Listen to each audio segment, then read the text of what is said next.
I think not yet. No, I'm writing him on Slack. It'll probably be soon. All right. Just have to remember what we're supposed to do next. So we did the demos. Yeah. So we should probably talk about what we're going to be working with for the coming week. நல்லா வேணும் அப்பதான் உனக்கு புத்தி வரும் நல்லா அடிப்பட்டு புண்ணு வந்தாதான் நீ சரியாகும் Swati. Oh my god. No worries. So we need to get started working on the backend. So we already started working on the database itself. But we want to get started like building some API endpoints so we can get like an API so we can consume the data from that API in the front end, and that data is of course coming from the back end. I was just thinking I have like this diagram somewhere where maybe I should refer to that. If I can figure out where I put it. Give me just a second.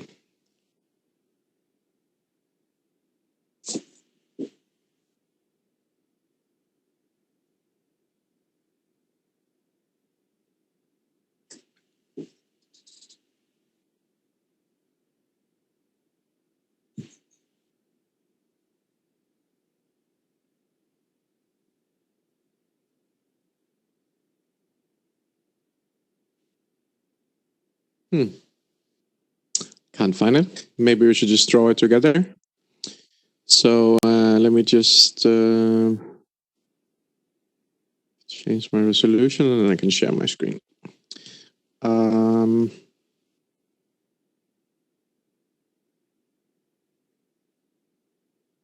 Cool. I should be sharing now, right? Yes. Cool. So what we're going to build is we're going to have a client application. And how is the client going to, this is, we already built some stuff now and we demoed all of the components in Storybook, right?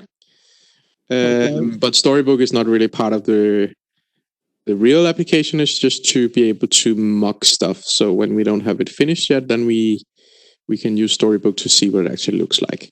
So right now we have some database and we have some of the client, right? So can someone help me figure out what we need to do in order to turn that into a real application? We need to implement some backends to connect client to database. Mm-hmm. Yeah. And when you say some backend, what do you mean in practice? Like routes, queries and routes. Yeah. Maybe we're just brainstorming a little bit now. So routes. Yeah. Queries? You mean like database queries? Yeah. It's API. Yeah, we're going to be building an API. That's right. Cool. What else do we need?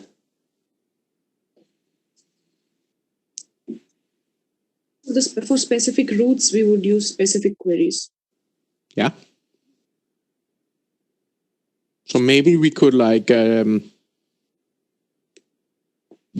the queries related to certain routes in something. Do you know the term called a controller? No. I'm just going to put that there. Now we can talk a little more in detail about it. Okay, so let's try to put, now we have some stuff here, mostly on the backend side, right? Maybe we can add a few things on the front end as well. We will be creating a data pool as well. Data pool. I'm not sure what a data pool is. I know connection pooling with databases, but we don't have to worry about that. So just to be a little more specific on the front end, we're going to have React, right? And React is operating inside the client. So, the client is basically just the browser in this setting, right? And then on the other side, we're going to have the server, right? So maybe if I take that one way up here, and then say that this stuff is React. So it's kind of like when we build a front-end application, we also call it a client, but I would kind of see it that way, that the browser is the client that is like using the server, and then on the server we have what? We have an API probably. And that API consists of some sort of like some sort of backend application. Oops. So that backend application is like exposing an API. So an API is just like a contract where we can say, we promise that we will give you this and this and that if you query in this and that format, right? So API is a contract. And then the backend application is actually what's implementing that contract so we can do that, right? And that backend application is then going to consist of a bunch of different stuff. Let's take this. Right. So we're definitely going to have some, maybe set this one to send it to back. We're definitely going to have some routes in there. And those routes... Controller, I think. Yeah, so those routes will speak together with controllers. So controllers are typically modeled around... let's just put the database in here as well. So typically the controllers are modeled around data. So if you have like a data entity, so that might be a user. So in that case, we'll usually have like a user controller. And what the controller does, it's just like something that contains the business logic that's related to that data entity. So that's like anything you need to do with users. So if you have to like create a user, if you have to delete a user, then inside the controller here, we will have all of the queries that we need in order to like fetch data from the database or to mutate some data in the database. We need to change something in the database.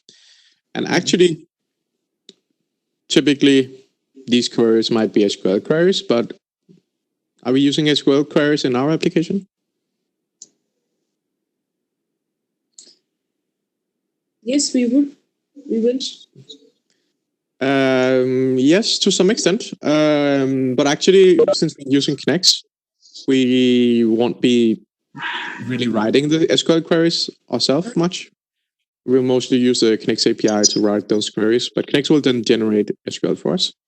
But we can put Knex.js in there, and that's just like a tool that's kind of like wrapping our queries. And all of this then talks with the database, right? And we have a React application that will talk with the backend application, and we'll be using all of the rules that we declare in the API. So usually we'll just be talking about the React application talking with the API. In reality, the React application is talking with a backend application that's implementing a certain API, right? So you will also be seeing something that's called Swagger. Have you been talking about Swagger before? No. Cool. So Swagger is a tool that we're using to do API documentation.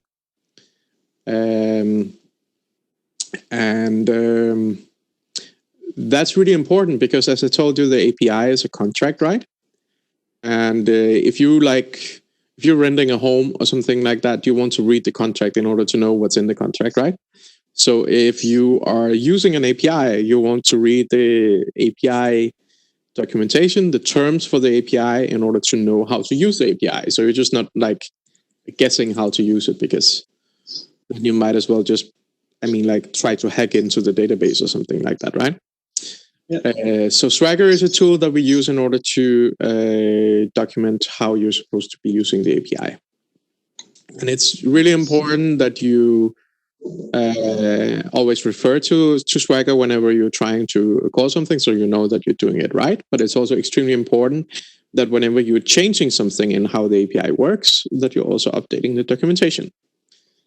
And maybe just a quick note about that, because you already saw whenever you're creating a PR, then you saw that we added like this little checklist.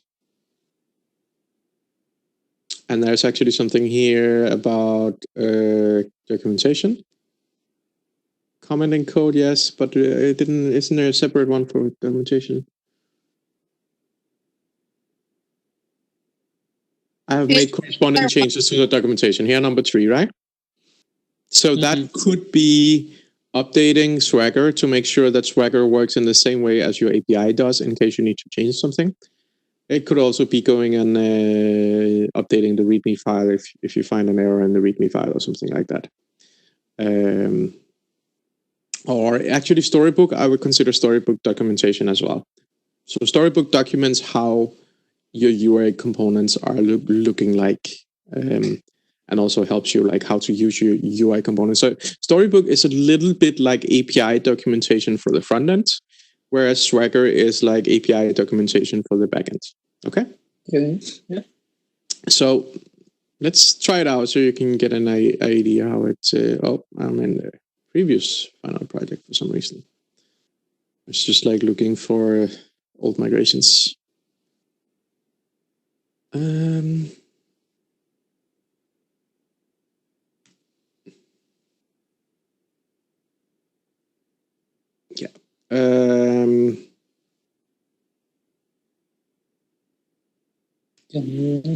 So no, actually, I'm just trying to remember, but actually Swagger should run just when you run the normal like npm run dev.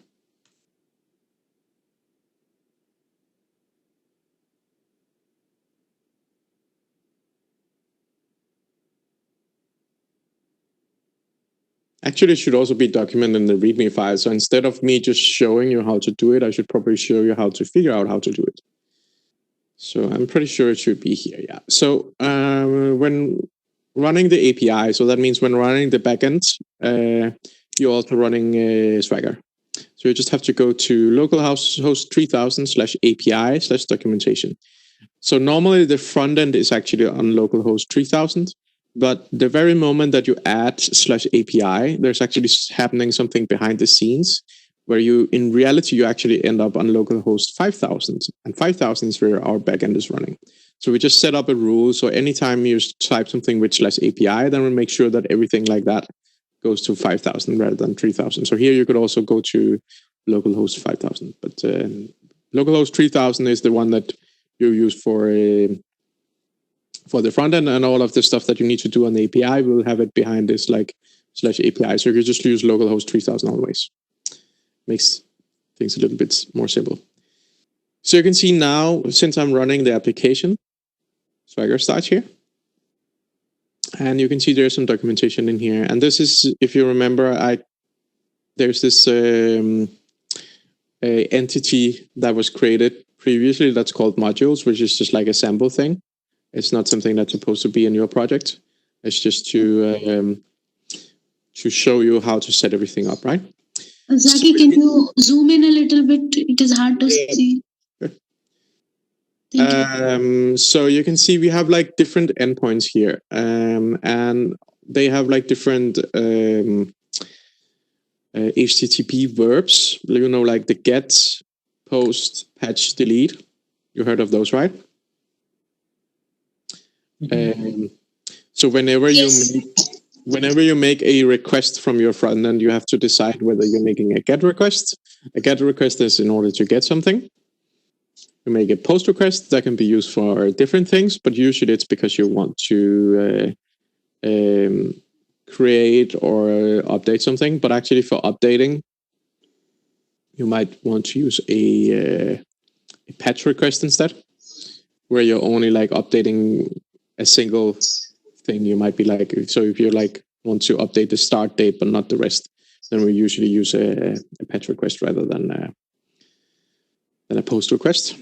And you can see we have like more than one get request. So the reason being this one, get all modules. And this one here is get module by ID. So this is about getting a single module, right? And we could translate this. This might as well be users. We want you to create users in the database, and we want you to create the documentation that go with it. But here we have modules, and a cool thing here in Swagger is it's kind of like interactive documentation, so you can go to try it out. And then I can say execute. And then we'll actually make a request.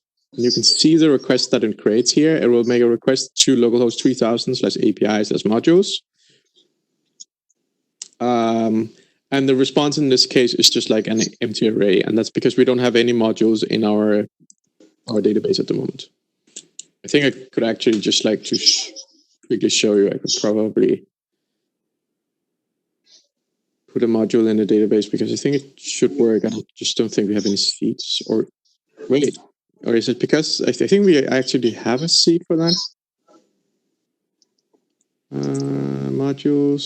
So I probably just didn't run I didn't run the database migrations and seeds. So let's try to do that.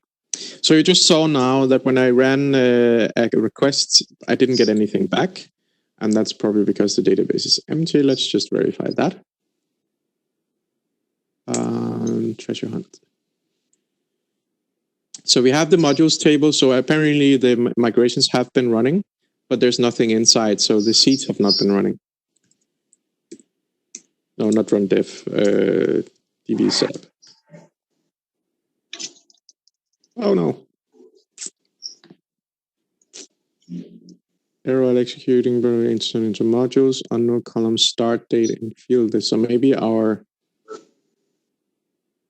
I think this is one of those cases where I should probably just delete the database and start over. So you can see here, I actually saved the query to like delete and recreate the database. I just try to have that one ready. So I can always, oh no, not like that. So if I refresh now, my database has no tables. There's something wrong. Error while executing the modules, seed into modules. Unknown column start date in field is start date. Okay, let's have a look at our migration.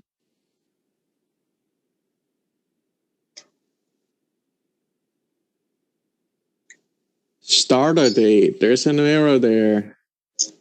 I think that was like a typo that I deliberately did in a class, and maybe I ended up merging that. Huh. Okay, in this case, I actually shouldn't be doing this because this has been merged, right? So I should be like making a new migration on top of this and renaming the field.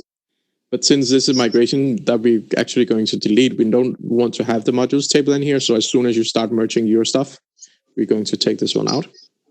So in this case, I can hack it a little bit and just do like that. So I'll just delete the database again.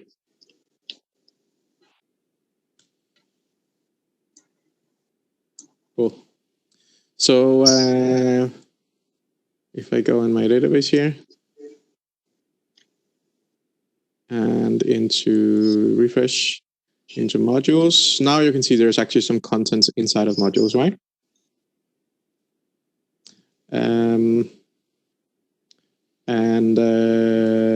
We want to show in Swagger that we can get some of that content. So we just press execute again. And now you can see it sent the same requests. Now we have a response body and we're actually getting some data back.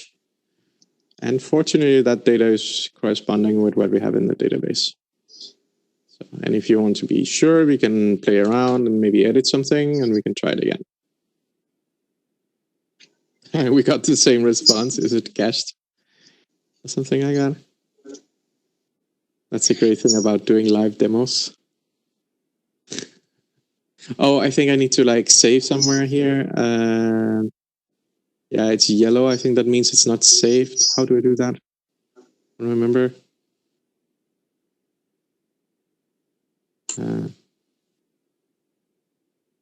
Have a default value.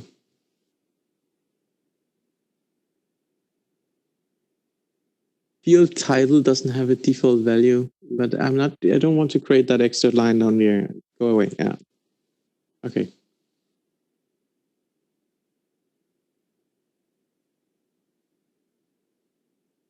Yeah, now it works. JavaScript 3, right? And if I want to query a single one of these, so let's say I just want the one with ID number 2, I can go down here and I can say try it out. And then I can say which ID I want to try. And now you can see it builds a new query for us. Now it says API/modules/2. So I just added 2 there, right? And now we're only getting a single item back. And similarly, if we want to create a module, we can also do that via Swagger. So if we could try it out, then it will ask me to update this JSON.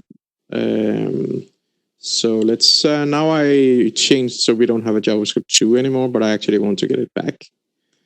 So let's do it like that.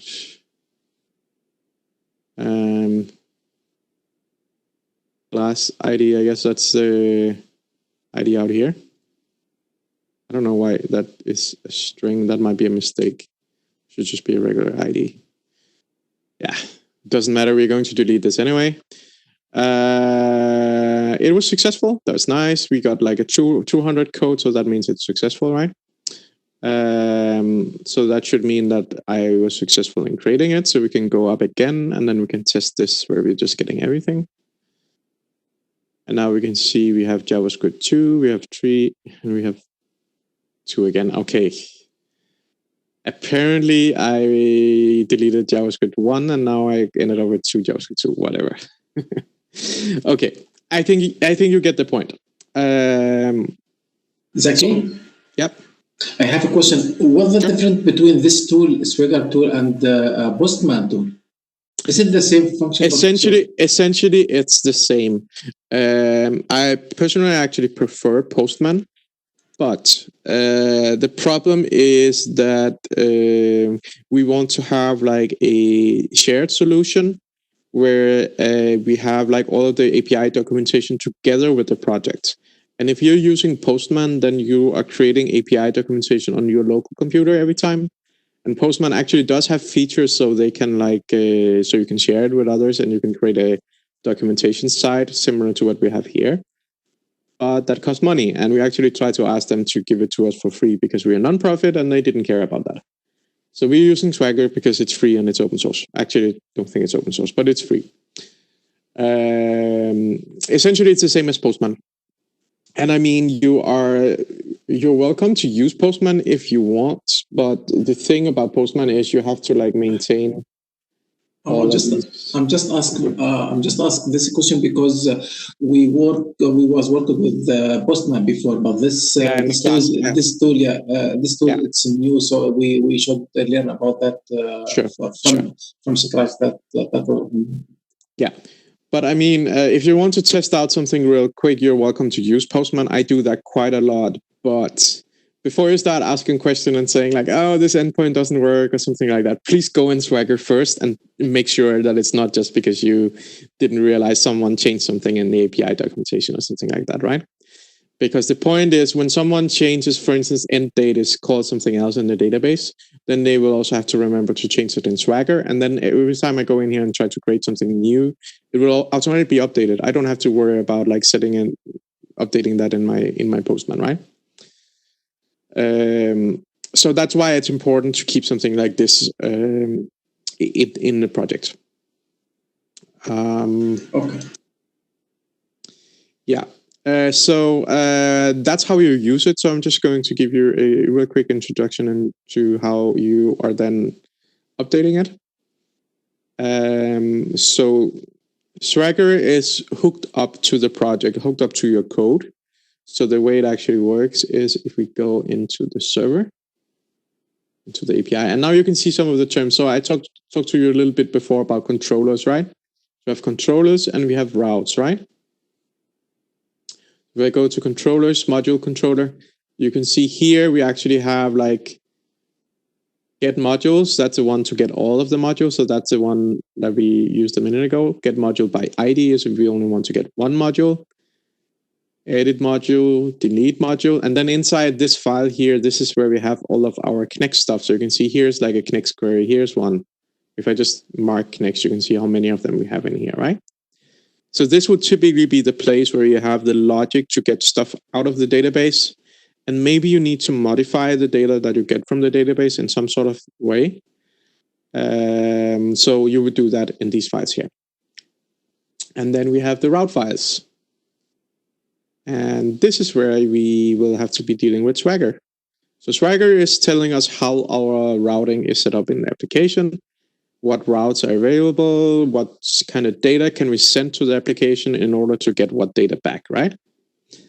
And the syntax is made around like writing a comment like this. And then you use this keyword where you use this add Swagger. And then on the next line, you have to write the description of your API endpoint in a syntax like this. So you can see the first one is like, what is the path? What is the route to get to this one? So it's less modules. And then we tell that this is a GET request. Then we can write a summary. And if we go on, maybe we should look at like the documentation alongside this. So right now I'm on the all modules one, GET endpoint. So that would be the first one up here. All modules, get all modules, right? So you can see the text summary text here, get all modules. That's the text that end up here. Description will return all modules. Oops, that's the text that go here. Generally, you always have to set this to produces application JSON. That's just the way our API is supposed to be set up.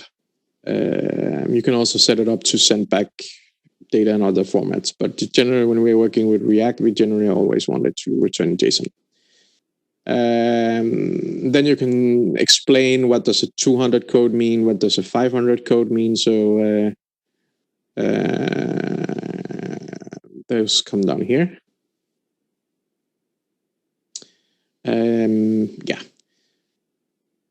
This one does not have any parameters, so you cannot send anything to this endpoint. Whenever you call this /modules, you just get all modules, no matter what. But if we go down to the next one, you can see here we have something here with ID, right? And this should be familiar from Postman as well, that you can like set your parameters like this. So ID is part of the path. So that's this guy here, right? Oh, falls down when I try to select it. So you can see this one here, we have declared that we have some parameters, and we're telling that these parameters are in the path. So do any of you know, if you have an API endpoint, what options do we have in terms of passing parameters? We can do it in the path, but what else could we do? Sorry? If we have an API endpoint and we want to send parameters to that API endpoint, so we want to send some data to the API, how can we send that data? Post? Query parameters, path parameters, as well as query. Yes. Path in the past, like query parameters, that's correct, yes. What else can we do?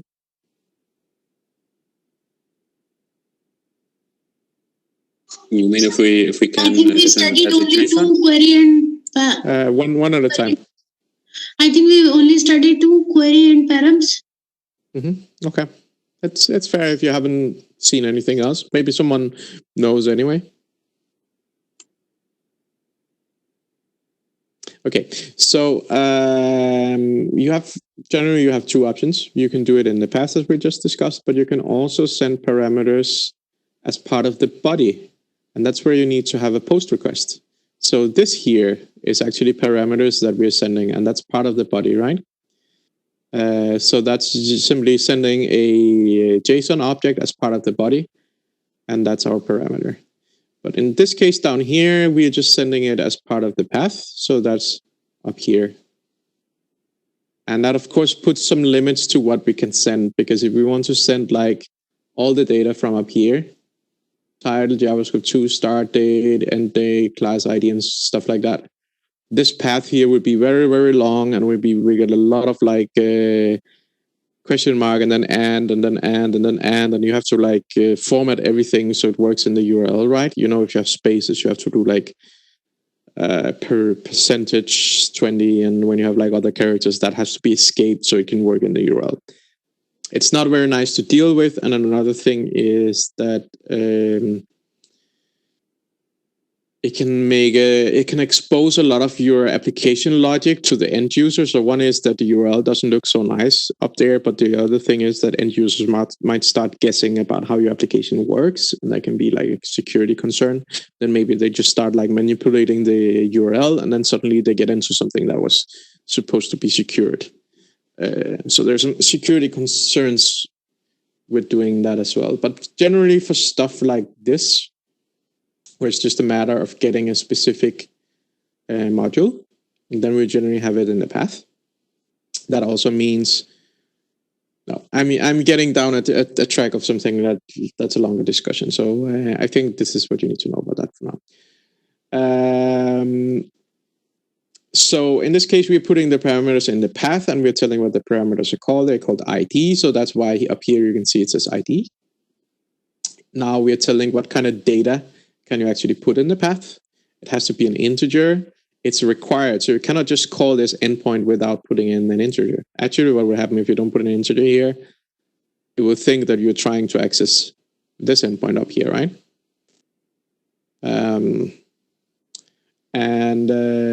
Here's just like a description of the parameter that we are giving, the ID of the module. I would think I should be able to see that in an interface somewhere. I don't see that anyway. Maybe this part is not correct since it's not showing anywhere. I would imagine that we should. Zaki, try to pull the description to the left, one tab. Yeah, so we're in the schema. Yeah, suppose this one you is might in be the right. schema. Yeah, that's a really good point. You might be right. Yeah, the endpoint. Yeah. And I think, yes, it should restart our server now when I'm editing this file, because it's just a regular JS file. So I think I should just be able to refresh the page over here. Yes, the ID of the module to get. Thanks, Ricardo. So the reason is actually, so that was actually really, that was interesting, because the syntax that you're looking at right here is actually YAML, YAML, and it's like, what is it? YAML. Yet another markup language. That's right. Yeah. The idea about YAML is that it's something that's used very often instead of JSON. You could also have used JSON for stuff like this. The idea about YAML is just like some people, when they were writing JSON, they got really annoyed with having to write like quotes and semicolons in the end of each line and stuff like that. So you can see like YAML is actually, it's everything you see here except for the stars. So if I copy this into a new file and just remove all of the stars. So this is what YAML is supposed to look like. And I think I can also like get syntax highlighting for it. Whatever. So this is what it's supposed to look like. And I think, there's actually space too little here. I need one more space. Like this. So the point is that for each entry you have some sort of like text, then you have a colon, And then whenever you want to nest something inside of this, then you have to do like 2 spaces in, and then you have something, whoops, then you have the next level in here, and then the colon, then 2 spaces in. So the spaces here are extremely important, and the line breaks are extremely important when you're writing YAML. If you wanted to do something similar in JSON, then you would have like an object first of all, right? And then you would probably have to have something like you have to tell that the first one is route, I guess, and then you have to do like modules /ID, and then or maybe I think actually to make it the same, I would just do the JSON like that, and then inside of that there's an object, and that object has a key that's called get, and inside get there's another object that has a key summary, get module by ID. I think you can start to get the idea that that JSON is a bit more annoying to type out than YAML, where you just basically have to change the line and then go 2 spaces in. But the trick about YAML is then that it's sensitive to those spaces. So if you do something like we saw before, that description was moved like this, then suddenly description doesn't work, because that's the same as taking it's the same as doing something like this in JSON, where you just like move it outside of your object, so you mess up the nesting if you do that. So that's why what we just changed here with the description suddenly made it work. It was supposed to be like this. So description is part of this one actually. So that's the objects in path thing. And I could, if I wanted to, I could move it up above schema, because otherwise description turned into being like inside schema. But anyhow, you can go to the, actually what I like to do is to go to editor.swagger.io. I think it's like that. And here you can see an example of some Swagger code, a lot of it, on the left. And what you can do is you can basically just take your stuff, copy it in here. And apparently it's broken.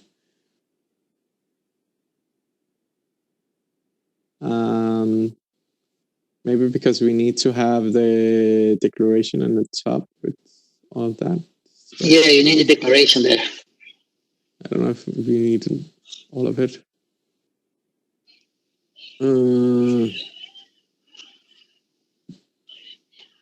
Can I read probably modules on undefined? Is that because we have like a reference to something? Because here it's complaining. I'm not sure exactly what you need to do, but you should be able to take your documentation, put it in here, and then use it to test it, because you can see a preview over here. And then when you're done with it, you can take that stuff, copy it, and insert it into your code like a comment like this.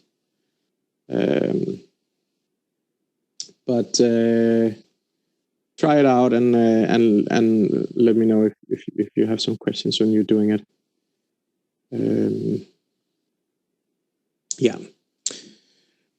So that will be how you're updating Swagger. And I think most of the time you'll probably just be like taking one of these declarations that are in there already, and then you'll be like copy pasting that and not putting it in here, and be like, okay, so now it's not modules, now it's users, ID is fine, get users, and so on, right? And then you should be up and running pretty quickly. But let us know if there's issues with something. Cool. So that should show you how to work with Swagger, and it should, just like every time you make a change in here, it should restart your server, and you should be able to refresh the page over here to see the changes. So maybe you don't even need the Swagger editor. You can maybe do it just as well here. Yeah. Any questions about that? Actually, there is many questions, but I don't want to ask anything before I try to and exercise it myself. And then if something is I can't understand, I will ask. But now, yeah, there is so many, but I wanted to practice before. Okay, that's fair. Yeah. Okay, so the goal for now is that you're supposed to build some API endpoints. And Daniel, are you back on the line? Because maybe you can tell them what they need to build.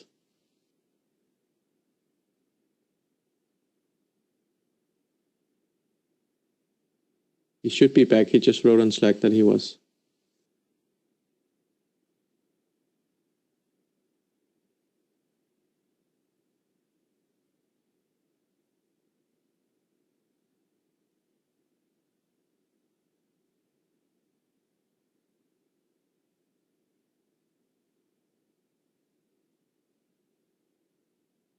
Daniel, are you around? I am on. I'm just here with Vlad going a little bit through the business case. Okay, so cool. You can support us a little bit. Hello. Yeah. Hey. But can you maybe take over and introduce them to the different APIs that we need to set up? Yeah, I was just talking to him about it. Is Neil still on? Is Neil still on? I don't think. Ricardo and Christina are on, right? Ricardo is on, yeah, and Christina is here as well, yeah. Yeah, and you will just check something. So I heard you talking about Postman, and I believe that you talked about Swagger as well, no? Yes, I've just been showing them how Swagger works. Mm-hmm.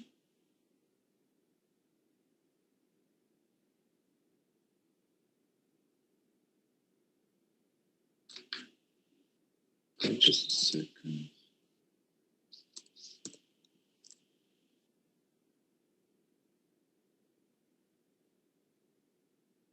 Okay. Yeah, for sure that there's some endpoints that we can easily create now, and by now, I mean this week. The first priority is to make a game where we can play. So we will not focus in creating new games, and the seeding already has a game with questions and answers. So we will put the creation of questions and answers and new maps for another week, and we'll focus on creating everything that we need to make the game playable. And for that, yeah, what we discussed, or at least the idea exactly would be to, and plus, would be to create the, if you follow me on the, maybe I can share my screen and then it's a little bit. Yeah, please do. Let's see if my connection is strong enough. Yeah. Seems all right for now. Yeah. Okay, so we have two kinds of users at this stage. One that creates the game, and another one that just joins the game and plays against the several players. So we need to start the game. The game already exists. So if we look at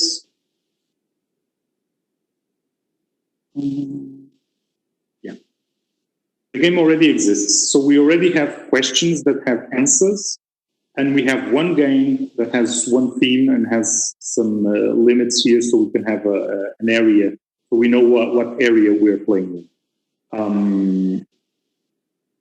So let's assume, and this is on the seeding phase.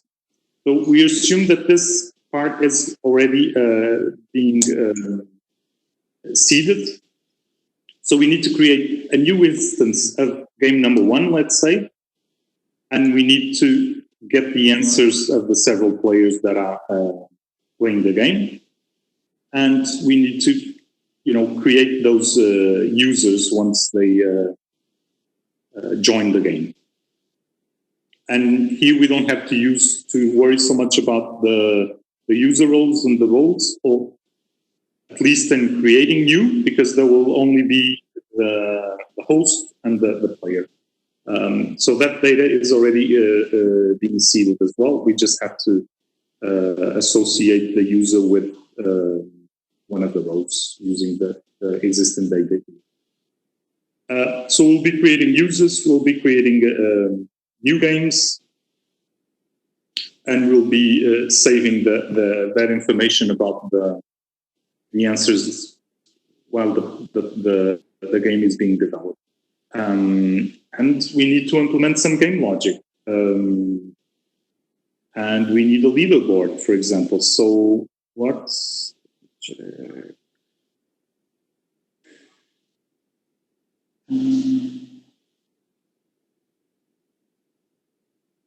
just a second. Just check something here.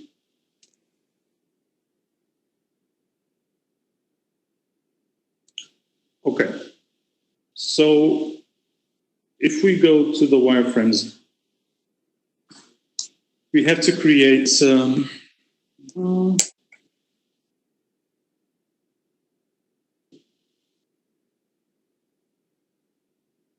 we have to create the profile, and the profile is this part here, where we enter the name of the team and we pick an avatar. And that's associated with the user, right? And then we pick the game that he's playing.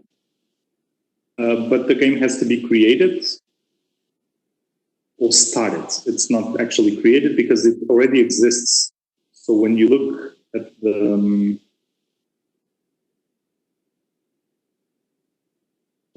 data model, we're not creating it here.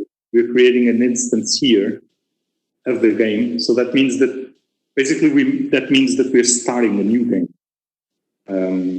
We're starting a new game of this type of game.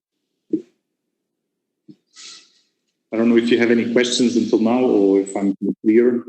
Yeah, you're starting a new game with the configuration that is set in the game factory. Mm-hmm. Yeah. Exactly. Okay. And that part would be here. So we would have to basically initiate a new game. And when you initiate a new game, you will generate the QR code and the code itself. And these screens are not developed yet. So that's something that we'll have to develop this week as well. So this is the CRUD operation. We'll have to create an endpoint to join the game, and that would be using this information here on this screen. And starting a new game would be you start the new game and then something, the QR code. Actually, it's the other way around. When you start the new game, you will be able to share this information. Yeah. So you start a new game, this is generated, the code is generated, and then you share it. The other way around, when you join a game, you will have the QR code or the camera to scan the point of the code that the host created.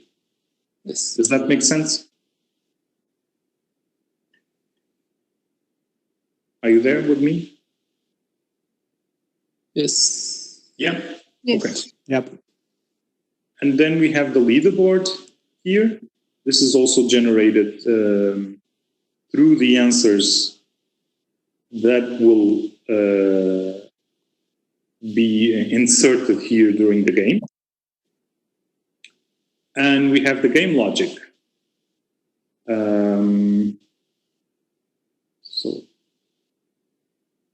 So we'll have to make endpoints to place, for example, the first checkpoint in the map, and what is the question associated with that endpoint, and then with that checkpoint, we have to retrieve the question and the answer, validate the answer. Once you confirm, and so on. And then it will give you the next checkpoint, and the story repeats. Just a quick comment about QR codes. So the plan is not to include working with QR codes in this week. That's something we will do later if we have the time. So just design the UI expecting that we will have a QR code in there, because it's a little difficult to be working with the camera and like interpreting the QR code, and you also need to call an API in order to generate a QR code and stuff like that. So, and I think that's kind of stuff that's not so essential to the application. But the thing is, what is the QR code actually doing? So what is the QR code is, it works kind of like a barcode. So when you scan it, a computer can just like get a number or a string or something like that out of that. And I think that's what we like highlighted here. So there's like an ID, a generated ID. You can see that below the QR code on that screenshot there, right? Yes. And in reality, that ID would actually be a link into our application, where it'd be like the URL of our application, and then probably /game, and then / that long random ID in there. So the way that we can get the application to run without QR codes is just basically copy pasting a code like that into the URL of the application. And what will happen once we get the QR code to work is we will open up the camera application, and then we will say scan a QR code, and then go to the link that QR code is generating. So it essentially be the same. It's just the QR code is saving you from typing. And that's something that we will add on top later on. But to start with, we need to get it to work with just like going to that link there. Yep. Okay, Daniel, can I ask you a question? Mm-hmm. Because I don't understand if I misunderstood it. We need to do one endpoint for each stage of the game, like for each time we change slide. Or I misunderstood. No, probably you make one endpoint that gets different parameters, and you need one endpoint to retrieve the question, and you don't need to have an endpoint for question 1, 2, or 3. I don't know if that's the question that you're asking. Oh yeah, perfect. But for the previous part, when we are creating the profile and everything. Yes. Then you need a distinct endpoint. One endpoint for each one of these images, right? Not necessarily. You could easily end up having more than one, possibly many. Mm-hmm. It really depends. You have to kind of like analyze what is the data behind this? What kind of data do I need? I mean, like there's like this paradigm in older web applications where it was kind of like you just like download a page, and then on that page there might be a form. Then it's kind of like one-to-one. It's kind of like the server will always show you this stuff whenever you go to that page, and whenever you set something data into a form, it always sends everything together. But when you're building something in React and similar technologies, it's kind of like each component might have different data requirements. So quite often you actually have like each component that has data making calls itself, and that can be a lot of overhead because it turns into many calls and stuff like that, and that's something that a lot of time people then go in and try to optimize on later on. But for a project like this, it's more like rather than call a few times too many, then we can optimize later, probably outside the scope of the project though. But the answer is probably you will have more than one API endpoint you need to use in order to build any of these screens. Okay, thank you. Yeah. But we'll give you some kind of guidance so it's a little bit more clear. We're just giving you the overview of what we need and what you should consider, what you and your colleagues will work. And here you will have to pick the game right now. Well, first you have to display it. So you will need an endpoint to display this. And this is basically taking out of the map table. which is the playable area. So you will have the coordinates here to generate that, or maybe we can have an image of the map. Yeah, we can just image. Yeah, but you need to read that information from the using an endpoint anyway. And then when you click, you're picking that endpoint at that specific game. But this screen is when you are actually starting a new game and not sharing a game. Because when you share it, you're already on one of these. Yes. Does that make sense? Okay. Due to the silence, I presume. Yes. Yeah. And then this is something that the host will decide as well, with timer or no timer. So it's the same for all the players that are playing that specific game. And this will be for each player will be different, right? Or will be the same. I mean, so you will have the first checkpoint with the first question. Once you click here, you will have the question, and then the system will validate the question and so on. So it moves you to the next checkpoint. So another one will show up. So all the logic will be in this area, with the validation and showing and not showing the next checkpoints. Yeah, and the profile. This is just gathering information from the user. So let's say you have the user here, and the user has played a certain amount of games, and each of the games has a certain amount of answers that then have points. Or if we don't go with points, it will have correct or incorrect.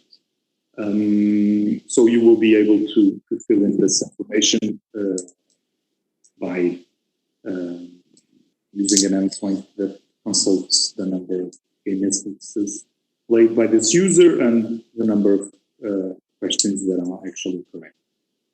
So we have the actual answers from the user, and then you will have if they are correct. Yeah, and this is calculation as well. Yeah, going to the next hint. We actually didn't consider hints, but it's something that we can change. And I'm seeing that we haven't considered. I was thinking about something that code. We don't have this on the data model. So the game instance, when you create a game instance, we need to have a field here that stores the code. What do you think, Zaki? Sorry, I didn't get that. Say again? I didn't get what you asked. I was saying that when we create a new game, it will generate this code or this code, no matter what it is, right? Yeah. This is the one that matters. So we don't have a field here to store that value. What I mean? Yeah. Could be the ID. We could generate it based on. I think it's just stored in the ID. Yeah. Okay. But the ID is currently probably set to be like a normal incrementing integer, and we should maybe turn that into being like more like a UUID or something like that, where it's like a very long random code.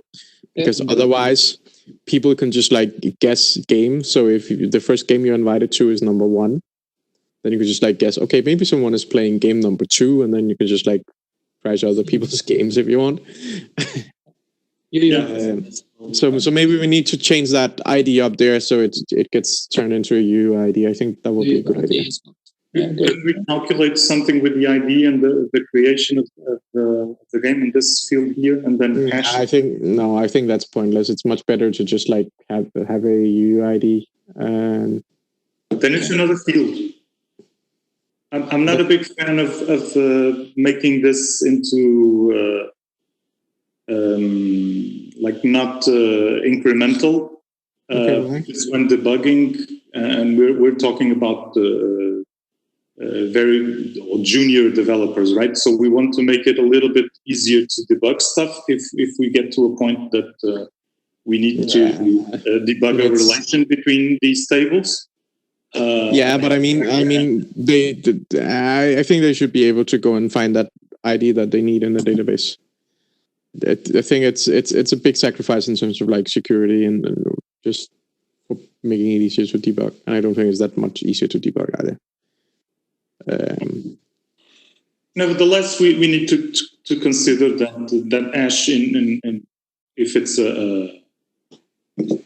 it's calculated or if it's here, we need to consider it anyway. So that's something that we need to add. And the hints, we haven't considered the hints, but maybe for this stage, it's not crucial. It should not be too hard to add later on. No. We've done this. How is this endpoint, Amir? With the circular. Excuse me? Say again, Amir? One more time? I'm going to check the endpoints now. It's not the screen. It's not this one.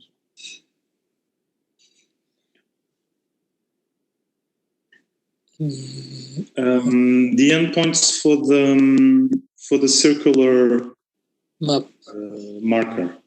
Yeah. I'm not. I don't work on the. You mean the pull request that I made 2 days ago? Yeah. Yes, I just closed this pull request because when after Zaki mentioned the project in class 9, so I found some issues in my code, so that's why I closed it, and now I'm implementing all the. I'm correcting the code from all. Okay. Yeah. Okay.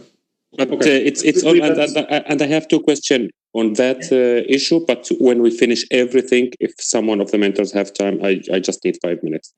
Okay. Yeah, that's fine. But basically, that's what we need your code for to make this little. So when you come closer to when you enter this zone, yes, it will show that the. Oh, this is kind of cool. The treasure icon.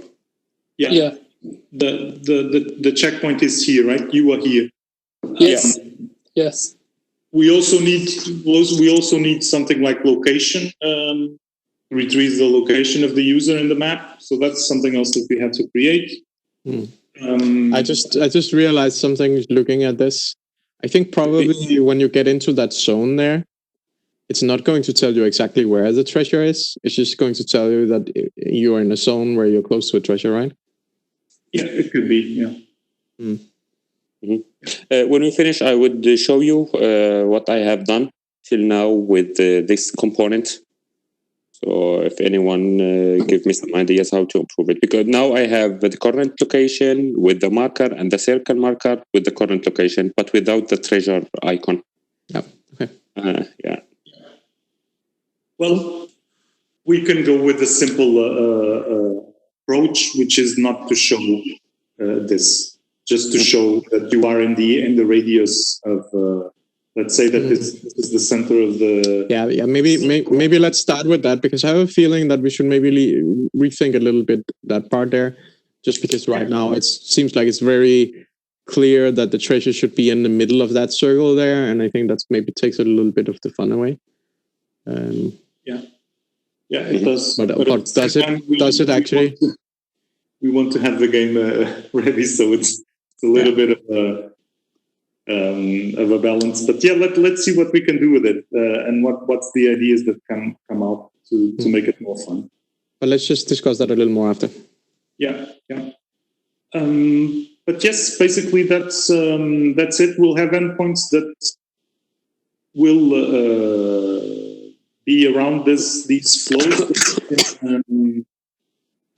telling you about, and we'll open issues for it between today and tomorrow, I would say.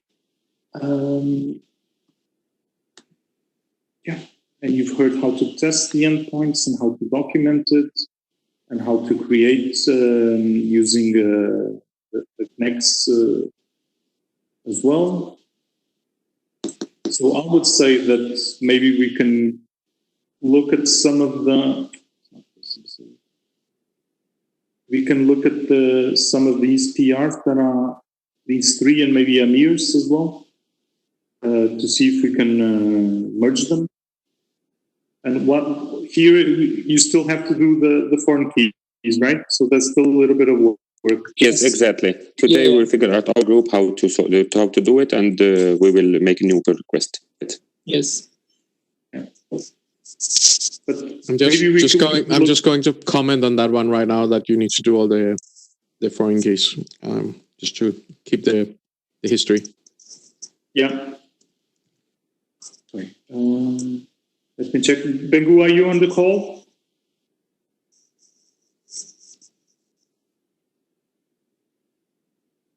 Daniel, do you need something from the seats? No, I need something I need just to run this this footer component with Bengu, understand if she has any questions with it, or how can we solve it?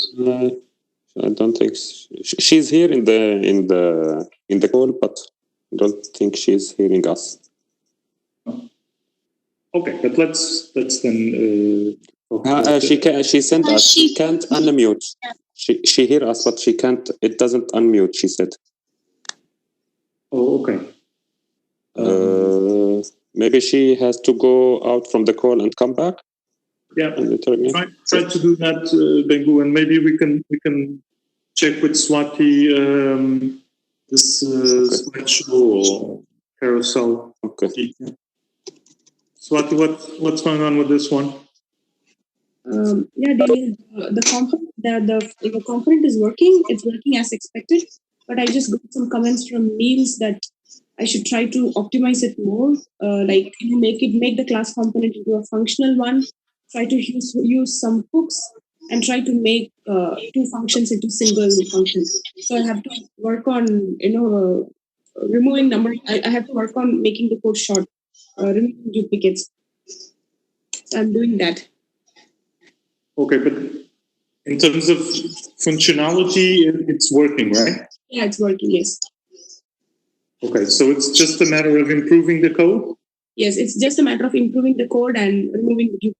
Because I have left arrow and the right arrow, so Niels told me that you have two functions for left and right, so it's better you do it in one so that you don't have the duplicates. So I think it's just for making the code the better shorter.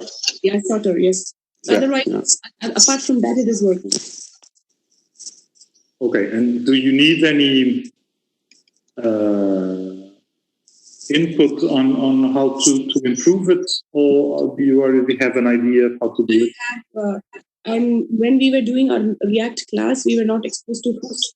So I'm actually now trying to read on hooks, so that because I have to change this entire component using hooks.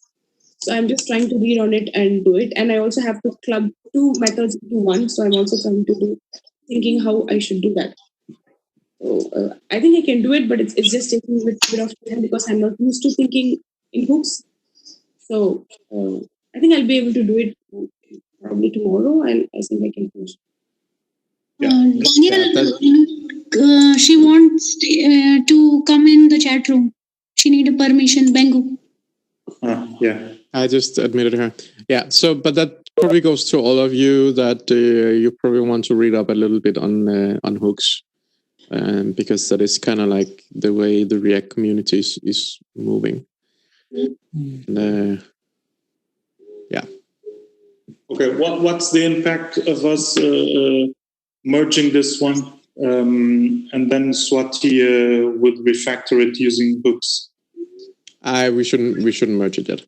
I don't think it's worth it, because then we start to deviate from from the practices that we laid out. Okay, and do you have any hint to give to Swati? Yeah, I mean, just reach out if you're stuck. I'm just. I can see that Nils has already given you quite a lot in there. Yeah.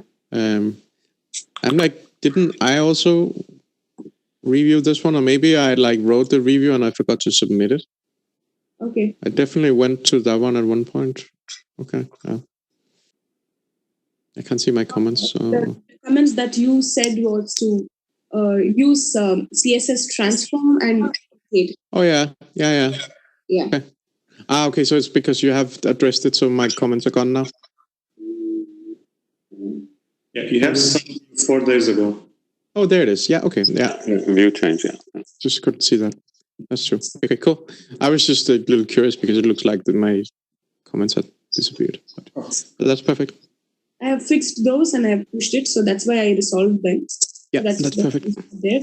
So I was just a bit concerned about how can I merge both left and right arrows functionality into one and pass how to do that. So I'm kind of a bit thinking about that. But otherwise, I think it's not going to take a lot of time. I can do this before. Okay, but you have already made a arrows component, right? Yes, I have made. And that, I have an arrow component and I have 2 functions inside it, one for left and one for right. So now the idea that Neil suggested is I should have only one component and just get the left or right as a side on it. Okay, yeah. Because that was the same thing. Now I'm looking at it right now. I can see you actually creating 2 buttons. So that's like one component with 2 buttons. It should be like a component for each of the buttons, and then you can just configure the button to be either left arrow or right arrow. And how it's supposed to work. You need to say I should have one component for each arrow? No, I would say you just have a single arrow component. That arrow component can then be configured to either be a right arrow or a left arrow. So just have a prop that says, like, the prop could be called direction or something like that, or and then you can pass in left or you can pass in right, and then it will configure itself so it will look right. And then, of course, you also have to pass in the unclick. But that's how it is. Right? Are you looking at my code now? Yeah. Yeah, but that's how it is, right? I have 2 props that is passed to arrows component. One for left and one for right. Yeah, but do not... try to follow along here. Arrows component there, yeah. So inside your fragment, you have 2 different buttons. Right. And each of these buttons, I want to be I want one component for the arrow button. One component? So what you see here on line 9 to 14 would be a component. Okay. And then what is the component with the image, the slider component? Then from the slider component, I would just like import. So I would call that one arrow component, right? Okay. Not arrows in plural, but in singular, because it will only give you one arrow, right? And then from your slider component, or whatever it's called, I would just instantiate one arrow on the left of the picture and one arrow on the right of the picture. And then I would set the one on the left, I would set that to have a prop of left, and the one on the right, I would have a prop of right. And I would pass in like a function to go to the left and a function to go to the right, respectively, on the 2 ones. But that's how it was before, and I changed it to this, I think, based on your comments, so I'm a bit confused. Okay. It was like that. Now and then I merged these 2 in a single component. Yeah, it's not quite all right. Let me just try to write a little more detailed description on your PR. Okay. Yeah. Yeah. Okay, I'll whatever Neil said suggested, I'll try. But if I have some questions regarding making it into a single function, I'll just write to you. Okay? But mostly, I think I can figure it out.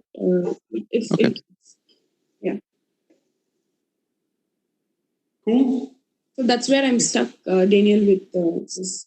Yeah, but that's a good description, and now we have a little bit of And it looks like Nils already helped you out with like the slider one, turning that into a functional component. So he gave you an example Give me a code, yes. where he's using the use state hook, right? Yeah, I just don't want to see what he wrote. I want to try it myself. Yeah, it's there. Why? because this is a chance to read about hooks and try to implement it. So I just thought I'll take a few hours of time and do it, and then if I'm not able to get it, I can see his. Yeah, I would probably take the other approach, and I would try to read what he's doing, and then try that out, and then try to figure out how it works. Okay. Yeah. Up to you. Whichever way you learn best. Yeah, sure. Okay, and moving on, Mengu, can you talk now? Yes. Yes. Okay. Awesome. Should I share my screen? Yes. Maybe it's easier. Maybe. Okay. I'll stop sharing. Okay. Okay. Yes. Go ahead.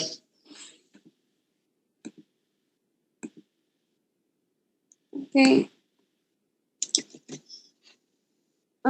So I implemented the changes requested, and then I kind of like edit. I don't know, like I just try to merge, and then I solve the merge conflict by pulling the develop, and then it kind of blocks my merging, like because of this. Yeah. What do we have on details?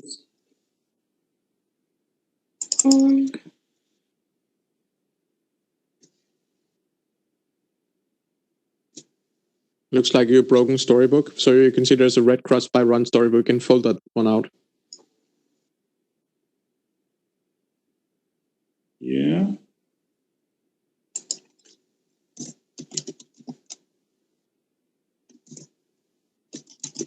A little further down. I would imagine something starts getting red. Yeah. Something yellow. Hello, I'm Yeah. here. Can't resolve cup icon PNG. I think there's just like a mistake in the path to that cup icon PNG. So maybe because someone renamed it or something like that. We had some Renamed some and refactoring with renaming names of icons and change the path. Yeah. Okay, I will Yeah. then edit that Yeah. way. But make sure to try to run Storybook before you push again. Okay. And the builder. Try to go back to your PR because there was another test that was failing. This was failing build. Zaki, aren't they merging the developer into when they pull a branch? So if that PNG was already pushed. Yeah. So problem was, I think what happened was that they have refactored the name of the image undeveloped, right? Yeah. But she still had a reference to that image in one of the storybook files, right? Yeah. Like stuff like that can happen when you pull develop, and this is a really good reason that we have these tests. So that's nice that it caught it. Try to fold out that CPA thing. And that's the comment that Niels was referring to. Okay. Yeah. Can you check here on files changed? You need to change the inf file. Yeah, this inf file. Example. You need to delete examples on top. No. Yeah. Okay. I thought I deleted it and then. Don't delete that one. Don't delete, but change the name thing. Yeah. Why? I would make a new one. With just dot name. I think maybe there's an error in the test because it's supposed to be called env.example. Let me see if I can work out what's going on.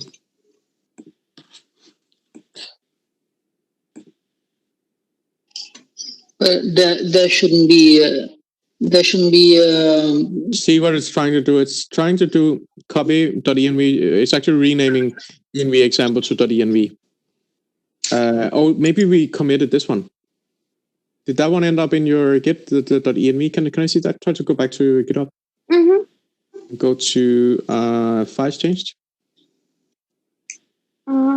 I can't see it. Files changed. That's a tab for the. Oh. Okay. Yeah. Here. And then go to jump to. It's like a little menu to jump to. And just want to see env example. What's going on in that one? What did you change there? This file was deleted. You deleted the entire file. Okay, so that's actually the reason. But it is still there. Was that your branch that you were looking at on? Oh, yeah, I need to check out my branch. Okay.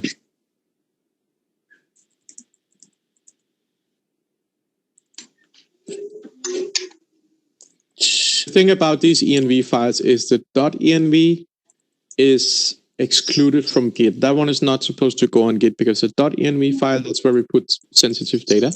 The .env.example is a template to create that .env file. And we also use that template when we're testing. Yeah, so now it's gone, that file there. Okay, this is a quick fix. So you can just do, go to the command line. Mm-hmm. And then do git checkout. Checkout. Yeah, and then space. And then .env example. Spelled exactly the same, so that's .env.example. Yeah, space. That was too soon. Just do the same command again, yeah. Space and then dash dash. And space. And then origin/develop. That should pull that file directly from the develop branch. What is this? Apparently it's not working. I might remember something wrong. Git reset individual. Yeah, I think you actually should be using Git reset instead of checkout. Let's see. No. Think.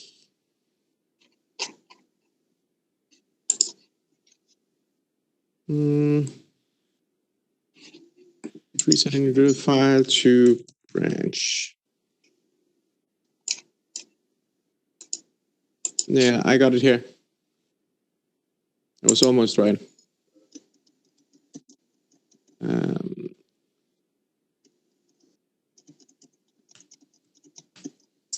I just posted you on Slack. Okay.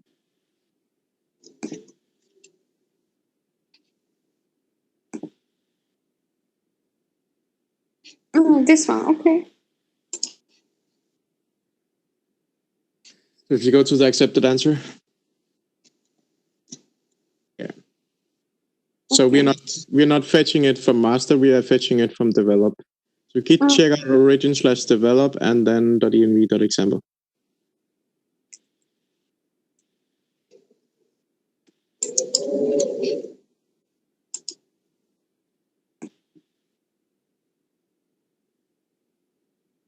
So everyone, if you run into problems where by accident you get like package lock to you're missing a dot in front of .env.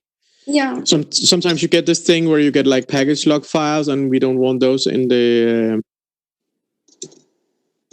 I think that should be right now. But you can do the same thing with the package log file if you have an issue like that. If it was working. No. Try origin/master. It should be the same file. I haven't changed that one forever. What is going on? Should she type origin, develop, or just develop? Git checkout develop. Try just to type develop. You can try that as well. I guess actually origin. that would take it from your local develop branch, and that would be just fine. Still not working. No. Try to. No, that's not going to. Okay, but I mean, you can just create the file again and then just copy the contents from GitHub. Okay. I'm not sure why this isn't working. Yeah, but that's a reason why you had the other error. Okay. Then I will just. Yeah, you can just take from the load diff here, and then you can copy the stuff that was deleted. Yeah. It's kind of weird because I didn't delete anything. I just changed the name. Oh yeah, but that's the same. Yeah. Changing the name. Okay, so do you have that file checked in as another file in that? Yeah, request? because I mean we needed to use our own database, right? So I had to change. Oh yeah, okay. So you didn't copy it; you renamed it. Okay, yeah. Now I understand what happened. Yeah. Yeah. But Okay. now it Yeah. should- You're supposed to copy that file with a new name. Okay. Now it should work, I guess. Yeah. Yeah. Thank you. Okay. You're welcome.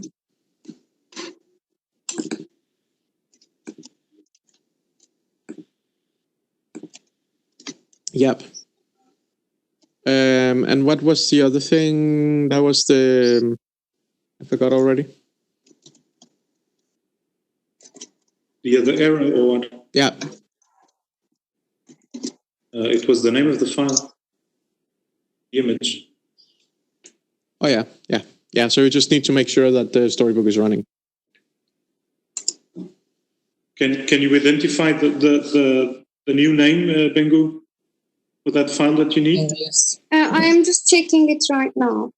Okay. Yeah. But these were actually two really good examples why it's really good that we have testing running on GitHub, because stuff like that would be pretty difficult to track, and it's really easy to like forget to run your storybook right before you push something, right? Mm-hmm. And maybe it's like the .env file and all that stuff was working fine on your computer, but this could like mess stuff up for someone else because suddenly the template is gone and then they can't remember what they're supposed to put in their local .env file. Yeah. Oh, yeah. Okay, you feel comfortable with what you have to do to fix it, Bengu? Yeah, I am comfortable with it. I will just do it after the class. Thank you.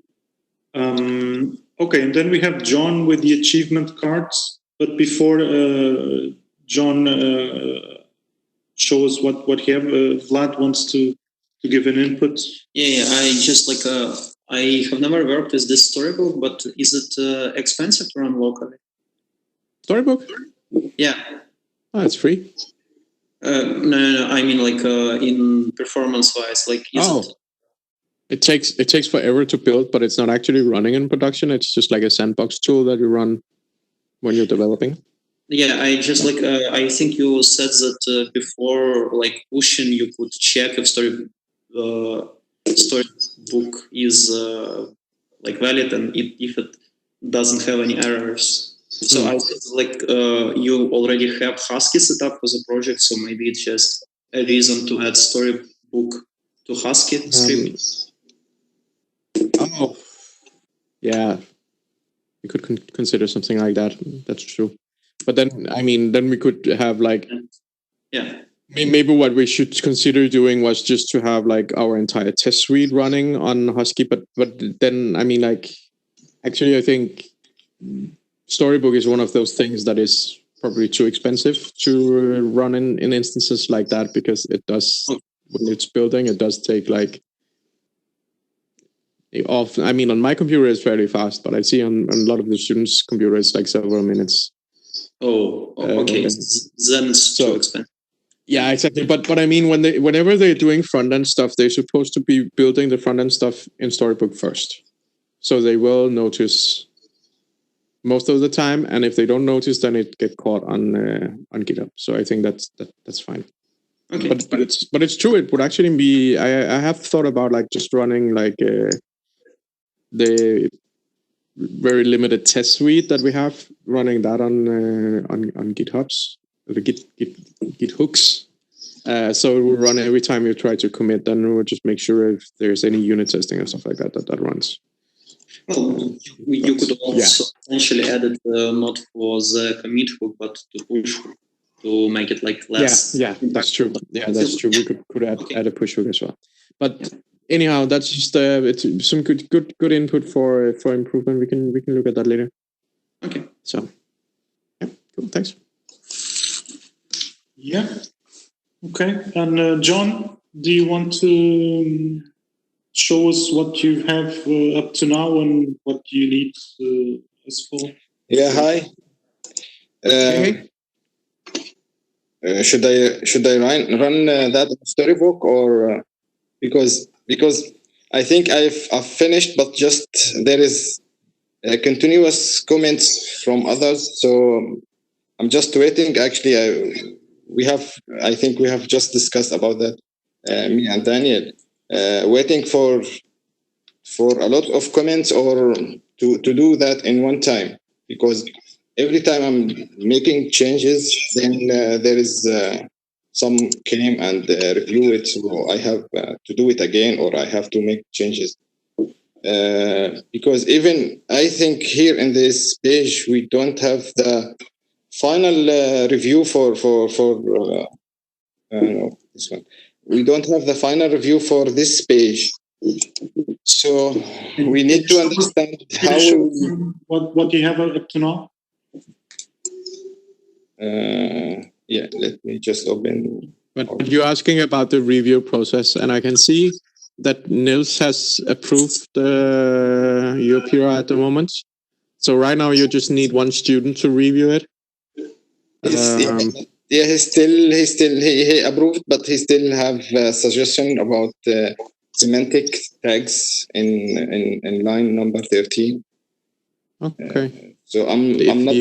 If he has approved it, then I would say that means that the stuff that's left is something that's not mandatory to do.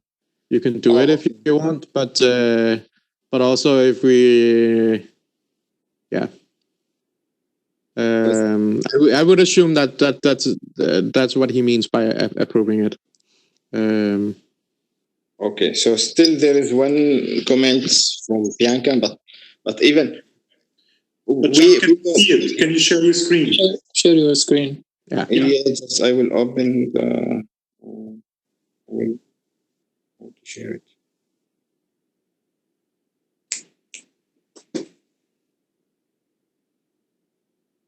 Continue. Can you see right? Mm-hmm. Yes. Visual Studio. I need to open the. It's not open, so you need to open.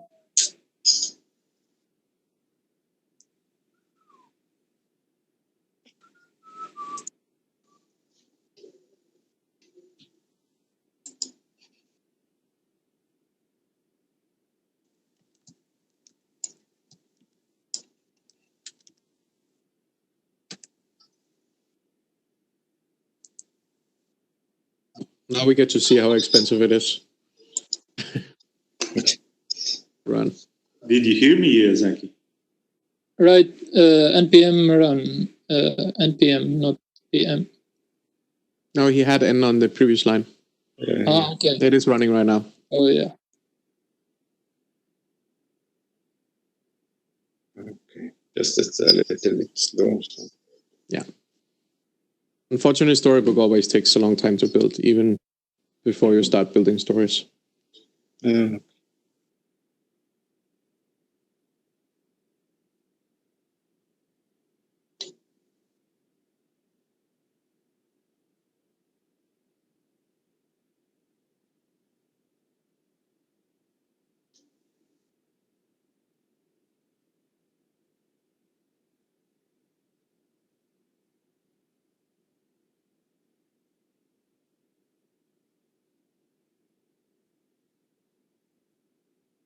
Daniel, I just have a question. So do I have a deadline when we are looking to merge all these storybook components? I couldn't really hear you. Yeah, you were not so clear.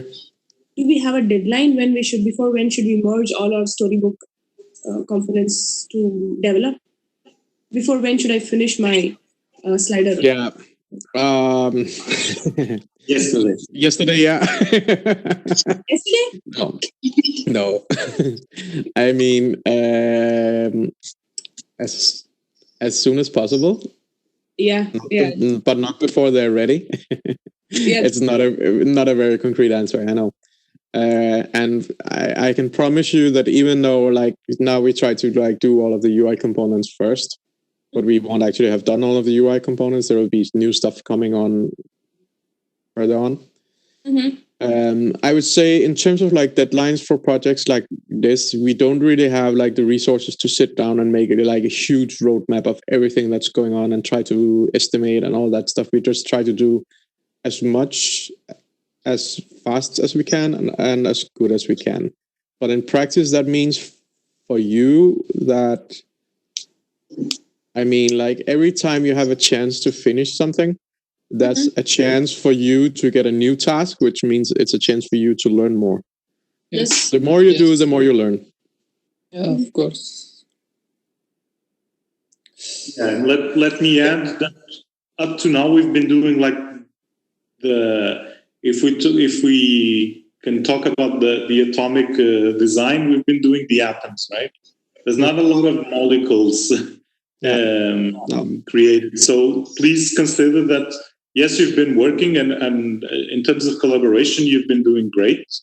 And you've learned Storybook. You've also did a lot of React and now Knex with migrations. And I assume that you also understand the seeding. But we need to create the pages and so there's still a little bit of React and probably a little bit of Storybook ahead. We're not quite there. We're halfway, let's say. I would say I don't think we're halfway really. I would say this is a fairly ambitious project. And I mean, it's one thing I want to make really clear is that when we meet, so to speak, meet online here on Sundays, and we give you some tasks, that does not necessarily mean that you have a week to do those tasks until next Sunday, and then you get new work then.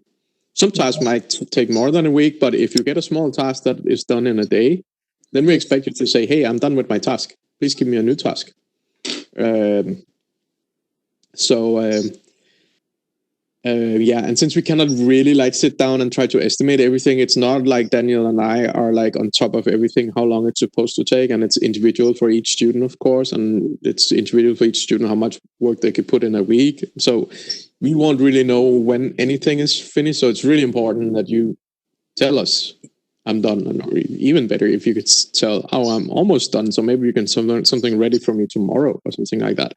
The more you can like think in terms of like taking responsibility of these things and being like self-managed, so to speak, that really helps us out a lot. And that's also something that companies are looking for a lot. So if I see a student who's like really good at just like taking initiative and being like, hey, I want to do this task. Can I grab this task? And stuff like that. That's the kind of students that I'm going to go out and recommend to people after this. So, so the more you can do that kind of stuff, the better.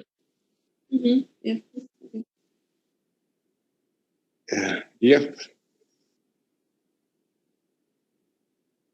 Can I go ahead or? Yes, please. Yeah. I think I finished with this task. I don't know if there is any more notes about it, but I have a concern or one question about the achievement here or the achieve icon here. Mm-hmm. And there is also one thing about the time or the timing here. Should we show minutes or hour with minutes or hour with minutes with seconds? And how many tasks or questions we have in the application or in the game? So we can implement this here in this two systems. So Daniel, that timer there. I don't even remember right now. But what's the context? What are we showing here? Is it the length of a game, or is it the length of how long they took to finish a question, or is it both? Yeah, actually, it's here in this page. I think it's the achievement. How long the player takes to achieve or to work on this application. I don't know. It's kind of associated. I'm sorry to interrupt you. It's kind of associated with that increasing of minutes of seconds if you answer a question wrong. So I would say that this 30 minutes is the time that the player has spent plus the penalty time. Okay. So, but it's something that's accumulating as he's playing more games? Yeah, that's a very good question. It could also be. It sounds like you need to design this component so it can show 10 seconds, it can show 30 minutes, it can show 1 day and 2 hours and 30 minutes, it can show like 1 week, 1 day, 30 minutes. I mean, like, that actually makes that one a fair bit more complicated. Yeah. But Zaki, I would say that we could, like, we've demoed or John has demoed his or mocked his components. Yeah. And yes, we might end up having a need for days and hours and minutes. Yeah, it's probably a good idea to just stick with it for now, and then we can improve it. Yeah. But it's really nice to see that you're asking this question, because that's a kind of situation that you will see a lot of times, that as a developer you have to challenge a UX designer, that the UX designer is just going to put numbers in there that looks nice. I mean, like, so he's just going to be like, 5 minutes, because then I don't take up so much space. But then when you put it in practice and it has to say like 1 month, 2 days and 5 minutes, then they're screwed. And then as a developer, you have to be kind of like foreseeing and be able to say, hey, actually, you need to help me figure out what we can do here. So we can... Yeah, especially for this icon, it's supposed to be its ranking. So it's supposed to be formula between the time and the achievement, finished task, and X task or succeed task. So to get this, also we need a formula to have first. You shouldn't worry about that right now. I think that's something we're going to take care of in a higher level component. But I'm also not exactly sure what the rules are for that. Yeah, and like in any other project, things move left and right, and you've done what the UX designer showed you, and so I think your mission is kind of complete here. Yeah, normally he done, but he won't understand. Yeah. Probably it's not just your component. Probably going to change others. But just a quick comment about that one, about like having logic for calculating the rank there. So what I'm focusing on here is that these components that we're building here, I want these components to be dumb components. So that's like components without any side effects. It's like really predictable components. These components should not be the source of errors in our application. And then on top of these components, we're going to have our container components, where we'll have all of the logic, right? And that's where I imagine that would have some sort of like ranking algorithm, or maybe that ranking algorithm may be more likely actually that it comes directly from the server. But we'll have to figure that out. But I think it's important right now that you just think of this component as your goal here is to make it as dumb as possible and make it as like flexible as possible. So take the example that we had before with like buttons, where it's like arrows. So the idea is to try to make all of your components so it's flexible enough that it can work on a wide screen, on a small screen, on the mobile phone, and it can maybe work with different colors. So if it's like, like WordPress sites, people download themes, and then you can have a dark theme or a light theme or a yellow theme or whatever, right? Stuff like that. Trying to build your components so they can be adapted and can be used in any way you need in the application. But of course, you shouldn't start building your components so they can be adapted to be something that you don't need. That's just like gold plating. That's like taking things too far. But think about all of the use cases that you might need in the application, and and try to make your components so they can be configured to cover that. Or in some cases, you need a new component to do something that might look similar, but you realize it's actually a different use case. That's always like a discussion, and it's a really good idea to take it up with one of us mentors, or even like try to also discuss it with some of the other students. Right. So there was just one thing more. I was thinking, so the discussion that we had about like minutes and hours and stuff like that, I think that might sound like logic, but to me, it's what I would call view logic. It's something that's only related to how we presenting stuff. So it's stuff like view logic is kind of like, okay, so if this one gets below a certain number, we need to turn it red or something like that. It's like only it's logic, but it's related to the visual presentation of things. And I would say, like, if we put in there, we could put like 5,620 minutes. That's terrible for a human to read, but it's doing the job. I mean, it is, and there I would say, like, the view logic of chopping that up into hours and days and stuff like that, I would probably put that inside the DOM component, because it's only view logic. It's not something that has to interact with anything outside of the component. So that way we just put down 5,600 minutes into the component, and then the component knows how to show that in a nice way. Maybe we have to make the component so it works in countries where they don't work with hours and days. I don't know if any countries are like that, but that could be an example, right? Yeah. And then we want to have like then maybe we want to show another component. Maybe we want to set like a parameter on this component that it should use a different view logic, or I don't know. Yeah. I have another thing here. It's just get it like when we minimize or resize this page, we get this. Is it wrong, or is it some suggestion we can solve it, or we don't need to think about this now? So actually, I'm not entirely sure. So your component right now, yeah, is what I'm looking at. Is that one component, or is it 4 components? It's one component. Okay. Yeah. Okay, so I would probably make each of those 4 squares. I would make it an individual component, and then I would have like a wrapper component that shows those 4 squares together. Okay. And in terms of like responsive layout, that would mean that when you have like that one component alone, then it would like be stretched really far out, so it would like take up the full screen, right? It would probably look really ugly. And I would say stuff like that is pretty normal in Storybook, especially when you have like your atomic components. So that's like the smallest levels of components you can have, right? And then once you start building your atomic components into like molecules or layouts, when you have like more of them together, start to look more like a real page. And then it's actually really nice that you can just like pull your browser and you can see it at any different kind of width. From my perspective, you shouldn't spend a lot of time in Storybook trying to set the width of stuff. You just make it go whatever the parent is, so that's Storybook. And then I would say people who are viewing Storybook are expected to like pull their browser to see how stuff looks at different sizes.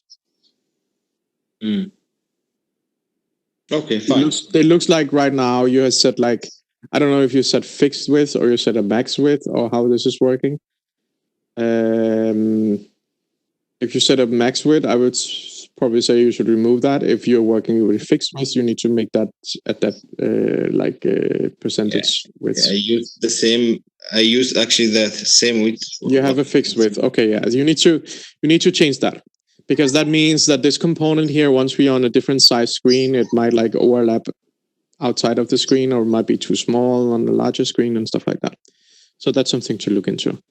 Okay. I think maybe was that what Nils was commenting, because I remember, yeah, he talks about, you had a discussion about CSS width and height. Yeah. Okay, I'm going to go in and put a comment in there and say that you need to make it adaptive width. And I'm going to yeah. take away the approval. fine.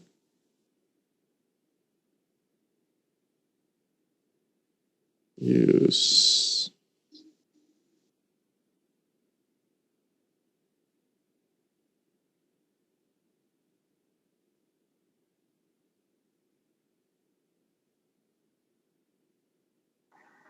Yeah. I just commented on that one now.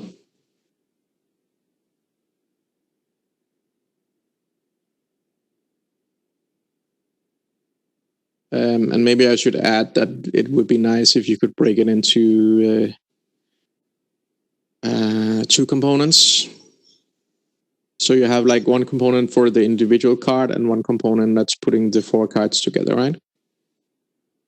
Yeah, I get it. Yeah.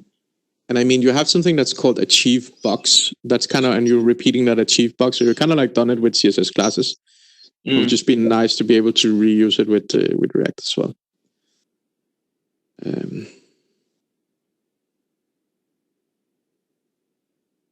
Okay, fine.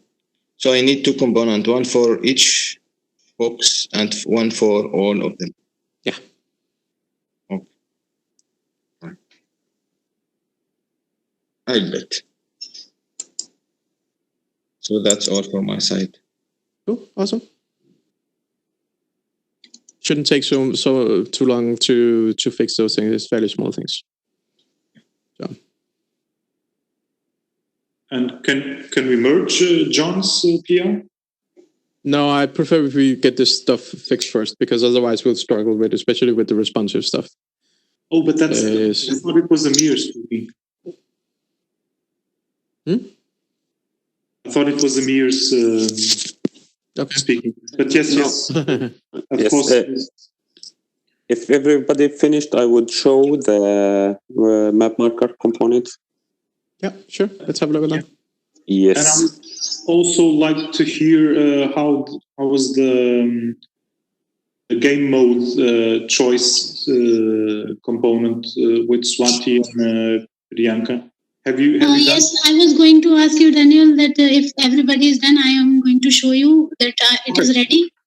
Okay, but let's hear Amir first, and then you guys can go. Yeah. Cool. So just let me. Yes, here it is, and I want this. Just, I will just run the storybook.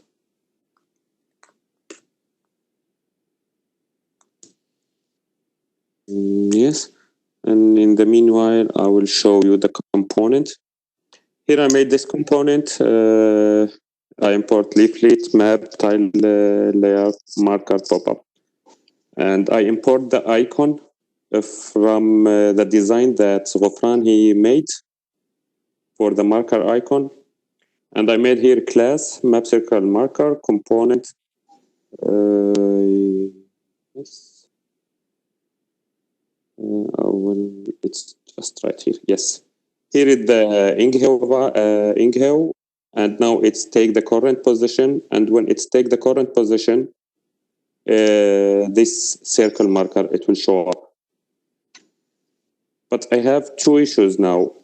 First, I'm using the to get the current position, I'm using navigator.geolocation, and it's not giving the correct coordinates 100%. I'm living really near to here, but it's not correct.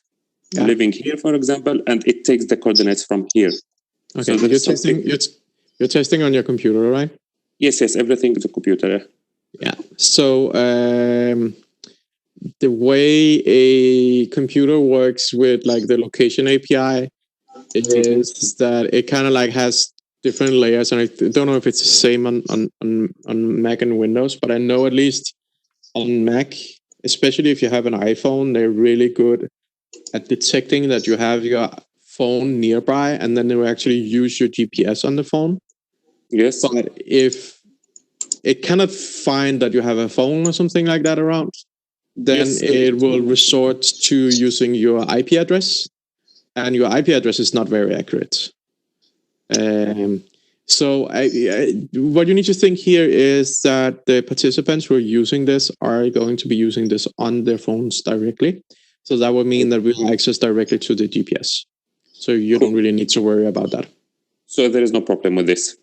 No, so I mean, like GPS can suck sometimes as well. So you can like stand somewhere and you can see that the GPS means that you're 50 meters away or something like that. That happens. But that's outside of what we can deal with. So you have to trust what we get. Cool.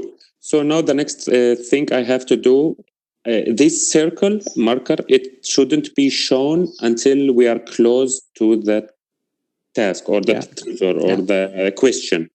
Yeah. Cool.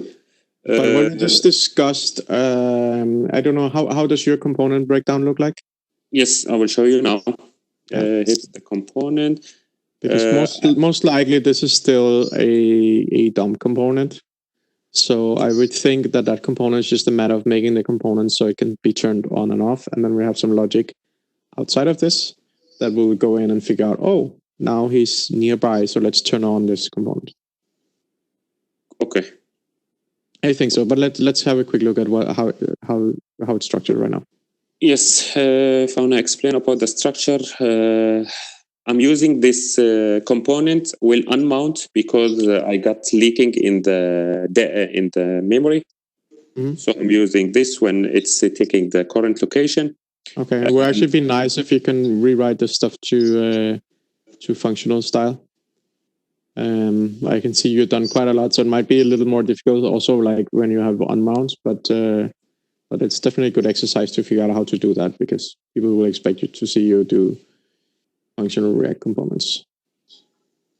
So should I change this, delete this component will unmount, or what do you but in this case, maybe not yet, given that there's a fair amount of logic in here and the map is really important to the application. So if you end up getting stuck doing this, I would avoid that. So maybe we should make an exception here and try to get it merged first and then and then rewrite it after.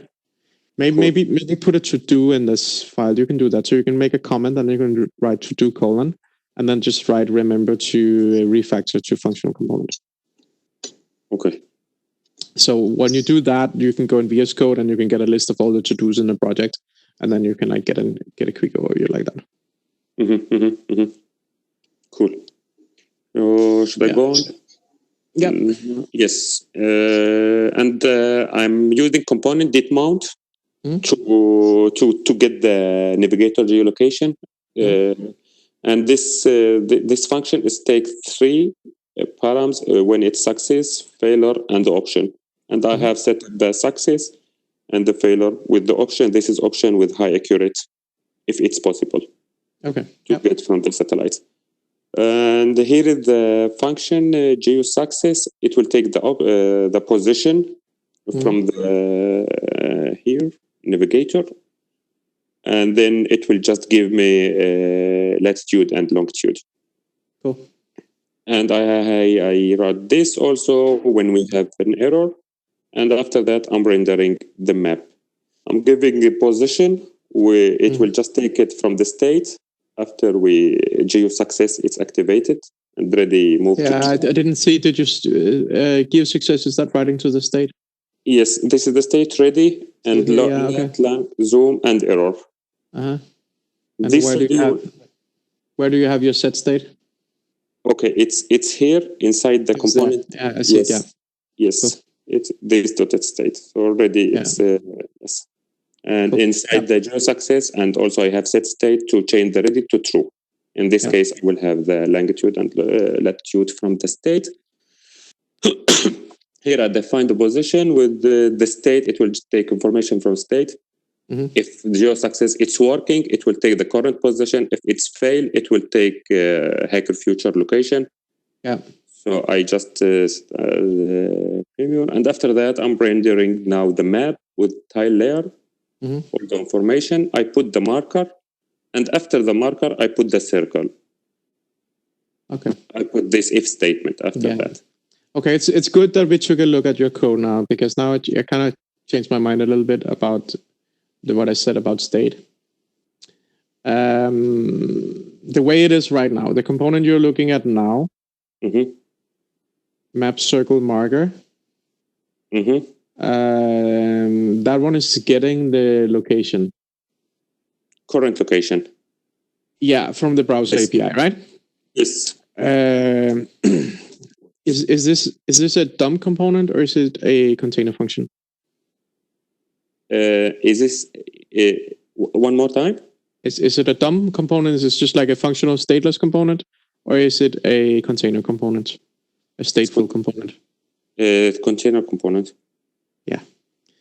And the reason it's what's the reason it's a container component? Because you're using state. Yeah, but you can actually use state in functional components when you're using hooks. Yes, with hooks. Yeah. But the state here, it's actually more this component here has side effects. It's not calling an API, right? That's one way of having a side effect. Do you know what a side effect is? Yes, I know what that means, but here no. Where are the side effects? What do you think? Do you have side effects or do you don't have side effects? It's still I'm still improving it, so it should be many, I guess. But I think you're thinking about something else about side effects. So technically, what a side effect means is actually whether you have a pure function or not. Mm-hmm. So if you have a pure function, that means if you give the same arguments to a function, you will always get the same result back, right? Okay. If you don't get the same result back always, that means that this function has side effects. This function is some way, there's something going on in between where you put in your arguments and between where you get your return. There's something going on in between where it's like communicating with the outside world or doing something, right? Cool, yeah. That means that the result is not always the same, because otherwise, a computer is always going to give you the same result if you give it the same stuff to do, right? Yes. And one side effect is, for instance, if you have a component that's calling a database. Mm-hmm. So then the side effect, I mean, like the input might be, give me the latest blog post. Okay. That should not give you the same result every time, right? Because you want the latest one. So you want it to actually go to the database and find the latest blog post, right? Cool. So what happens is the input you're giving it is give me the latest blog post, the latest. So let's say that's for the last 7 days, right? But then there's a side effect in there that go to the database, and that result will be different for each time, right? Mm-hmm. Mm-hmm. And by looking at pure functions without side effects, separate from functions that do have side effects, it makes it very much more easy to reason about our application, to say, where can we expect to see an error in our application? Most likely in the areas where we have side effects, right? Mm-hmm. Because the rest is just pure functions. They work the same way every single time. So if we didn't change any code inside of that function, same result, then we can kind of like exclude that one from our debugging, right? Yes, and we can go straight to the container components to look for that. And that's why it's really important that we make a really clear distinction between container components and DOM components. Because it's very easy to end in a situation where we put a lot of like DOM logic inside of our container components, and then we just like lose that opportunity to debug stuff easily, right? Because our container components are really, really big, and we have a lot of code to go through and look through, right? Yes. Okay. But now we understand what side effects are, and my question is this one here, does it have side effects? Is it a pure function? Will it give you the same output if you give it the same input every time? You mean same? Yeah. Just to check. I tested in many different ways. You mean different? So what is, first of all, what is your input? Your input is you're saying, tell me where I am on the map, right? Yes. And your output is a map with a marker on it. Yes. You will always show the same map when you ask, where am I on the map? But it will show me depending on the position I give it to the map. Yes. It will actually go and use your GPS or whatever it can use to get your location. So it does have side effect. The side effect is that it's communicating with the browser API, with the location API in the browser, in a Yes. similar way as if it had been communicating with a database or with an external API or with a sensor or something like that, right? So this one certainly has side effects. And what I'm a little bit worried about here is I feel like you have a fair amount of like markup stuff where just like using the different components from React Leaflet. And that feels to be mixed together quite a lot together with the container element, you know, like the part where you like return, where you're checking the location, right? Here, yes. Yeah, so I mean, where was it you were checking the location? That was there is checking the location here in the component did mount.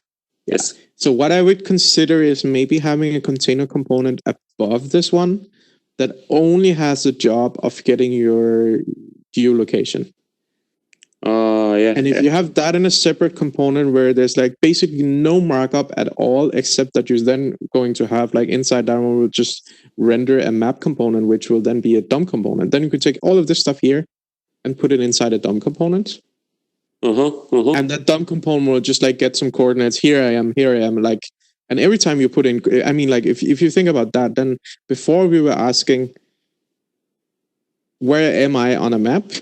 Now we're asking, what does the map look like given I am at these coordinates?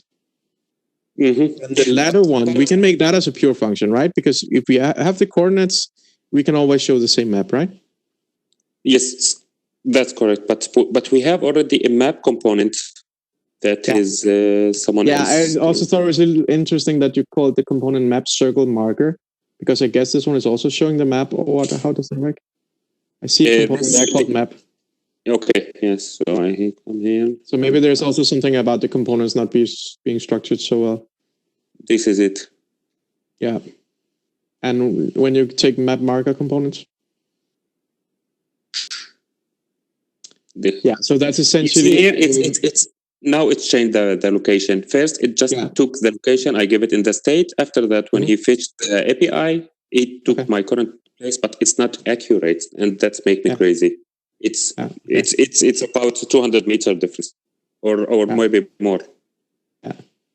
Looks like you have a good view, though. looking over the water. It's time to fishing then. Yes. But what I see here is, so your map marker component is essentially a component with a map and a marker, right? Yes. I would prefer circle. Yes. With the marker and circle marker, both two. Yeah. I have this marker and I have this circle marker. Yes, yeah. Yes. So what I think is like the map component is like a component that is a combination of a map and a marker and a circle, but based on props that you're giving to the map, markers and circles would either be turned on or off, and they can also be in different positions on the map based on what props you give it. Yes. Yeah. So it is essentially the component that you're looking at here, map circle marker. I would just call that component. I just call it map because it's kind of like implicit in our application. A map is a map, but it can have markers and it can have like circles on it and stuff like that. It's just like how a map works, right? Yes. But I think you need to, so I would rename this component to map. And then I would like you to try and have a look and see if you can figure out how to take all of your side effects and put it inside a parent container. And then also notice that we have a separate folder for the containers. So we have components and then we have containers. So make sure to put the stateful part of the component in the containers folder, and then you can have all the DOM components here in the components folder. So let me just do it again with you one more last time. So now I want to make another parent component for this and just move everything belong to geolocation. to that component. And in this component, I want to show just a map without marker. So I'm going to delete now the marker from this here and the circle marker. It just, this component, it just will show a map without anything. And No, I don't think you should remove them, but you should show them conditionally. You should only show them based on what you get in the props. Yes, cool, I got it. And you're sort of doing it here, except you don't really have the props. But you do have like the logic where if this stayed ready, then stuff like that, right? So you have kind of like some of the logic in there to turn them on and off. But I would like all of the stuff that decides whether something is shown or not, that should come into the component via props. So we... including but without the map, excluding the map. So the map, it will show up after that. If it's true, the rest will be shown. You mean the marker and the circle marker. Let me just put can I use this here? Let me just comment on your PR, and then we can discuss that together. So this one I didn't make a pull request, but I close it. Oh, maybe you don't have PR for this? Okay. I close it. If you can open it, maybe you could see it. I open it and close it after you sending me the link. Okay, are your latest changes on that branch there? Don't think there. I just added the component will unmount because there was. Can you just real quick push your latest changes to the branch, and then I'll show you something else. I delete it maybe. Okay, so let me now. It's everything is working here. Yes, so I wanna. Cool. Just giving it. Yeah, and I have another thing. Now I need to install React Leaflet to this branch because it is not being in develop. But now it's added to develop package JSON. When I'm trying to make merge, it's not merging here. Okay. I'm just having a look and develop, making sure that it is in package JSON. Leaflet, React Leaflet. So that one is definitely on develop. Okay. Oh, yes. I know why. Yep. It's because you're merging with your local developer. Git merge origin develop instead. So that will fetch develop from GitHub origin. Okay. Space develop. So like this, it will measure everything. Okay. And notice also, is it origin slash? Oh, it's because you have some stuff that's not. Yes. So I will just undo it, discard. Yeah, it's basically the same changes I think that will come in, right? Exactly. Yeah. So now let's try again. Swati got disconnected. She need permission to enter. Okay. Yeah, okay. I see. And now I have to commit this change. Why? Okay, commit. Now you're in the middle of a merge. So yes. Is this a merge config? Can you pull out the terminal so I can see what happened a little before? No.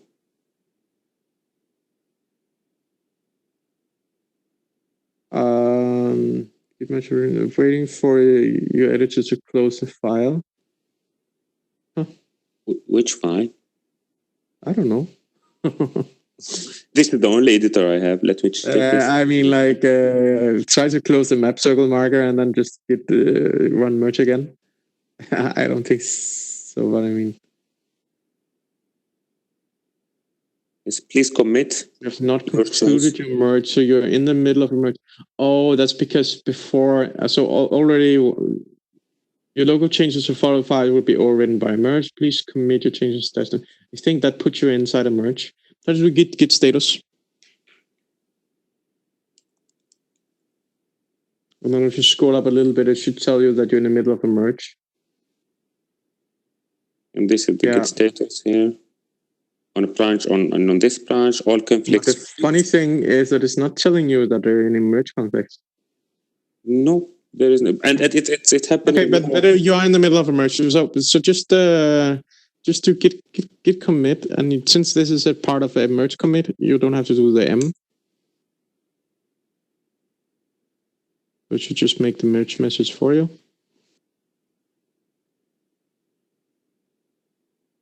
Error. Okay, yeah, what happened? Code style issues. I think it's because that's what we saw just before, that apparently we got some Windows new lines merged into develop. You can just fix those. You can run. We have a command for that. So if you run npm run, and then code, and I think it's code clean, code : clean. Try to go to package station. I just want to make sure it's the right one. Okay. It is code : clean.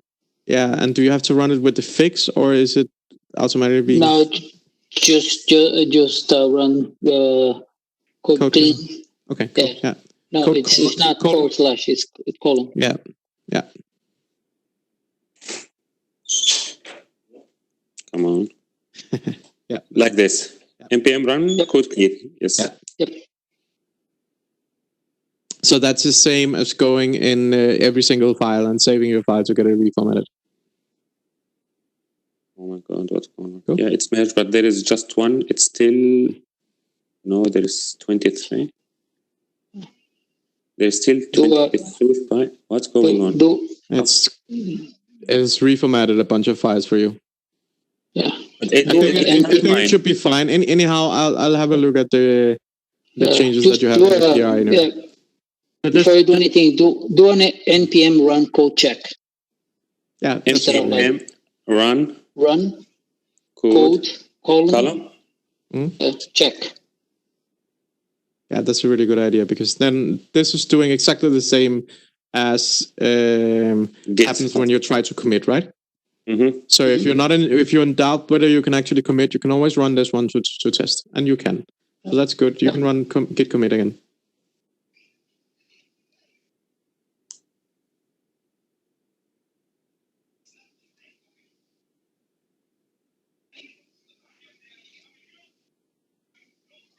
Cool. So there's a problem with the editor code W. What the hell is that? No idea what that is. That's just because it wants you to supply a message. But normally, if I do this and I'm in the middle of a merge, it will give me an editor where I can find the file. Usually there's a window that pops up, and then exactly. From window. Okay, but anyhow, you actually have the merge message up here in VS Code source control. You can see it says merge remote tracking branch blah blah blah. Mm-hmm, up in the left corner. Try to click in that window there, and then it should fold out, and you can see the rest of the message. No, I think there's more further down. Doesn't matter. Just commit directly from VS Code. That should give you the message. So from that one exactly. Yeah.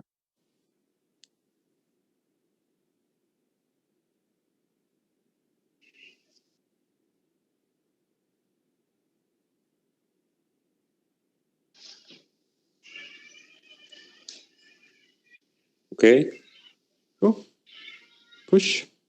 But there is still 7 files modified. Yeah. Should I ignore them? Actually, so this is stuff. Okay, I understand. This is because this is stuff that you have changed that was not part of the. It's not mine. All of this. It's all the formatting changes, I guess. Click on a file and let's see what has changed. Yeah. Click on one of them. Go into one of them. Yeah. No. Don't discard. Just click on it. Oh yeah. It's prettier stuff. Yeah. But that's fine. Just add the files and make a new commit where you say that this is like formatting. You add all of the files first. Just press the pluses on. Oh yeah, you can say git add all. Should I put a commit now? You need to add before committing. Oh yeah. I think you can actually do git commit am, right? That will add and commit. I think I never used that one. I think git commit -a. I think, isn't it? AM, I think, because that's add everything and then put a message. And now he's doing it anyway. So, but it's not. I'm not a fan of doing it that way anyway, because you like. Mm-hmm. So when a fixed prettier format or just fix.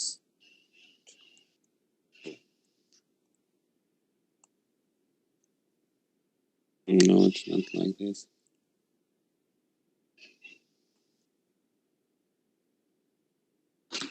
Zaki, are we still with Amir? Yes. Yeah, okay. Vic, I just want to point out that it's 4:20, and Yeah, I want I to know. ask Priyanka and Swati if they still want to do it or they feel tired. Yes, so I mean, there's no pressure to stay on the call. No, not at all. Can I ask one quick thing? Hmm? So I am now trying to run a storybook on my component that gave an error before after Yeah, sure. changing the image path, and I realized that there is two images are missing in the assets that I am trying to use. That's why I can't run a storybook anymore. They are But probably because they were renamed, or are they actually missing? Yeah, I can't find them. Their name doesn't appear, or anything similar doesn't appear. And when I click on the assets icons, I can't view them. So It's quite likely because we had so many people adding the assets on separate branches, and then we renamed the assets while that was taking place.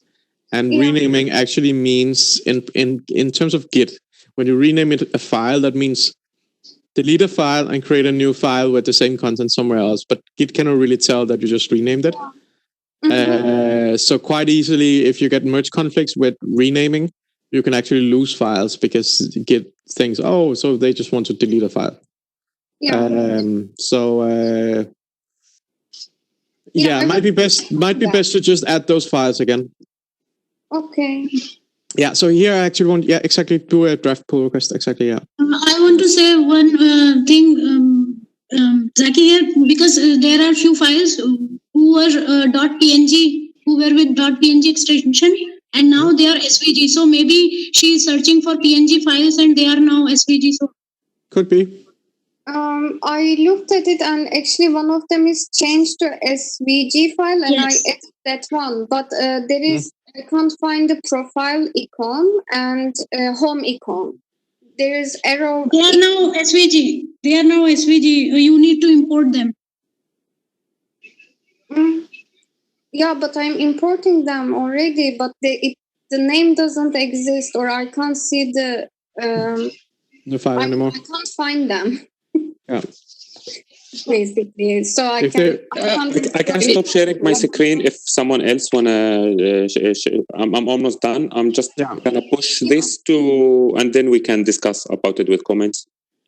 Yeah, but I mean, Bengo, I think have a look at the develop branch. What is there? So just go on GitHub, check on develop, and make sure whatever you have on your branch matches whatever is on develop. So either git pull from develop or if the image is gone, just add it again on your branch.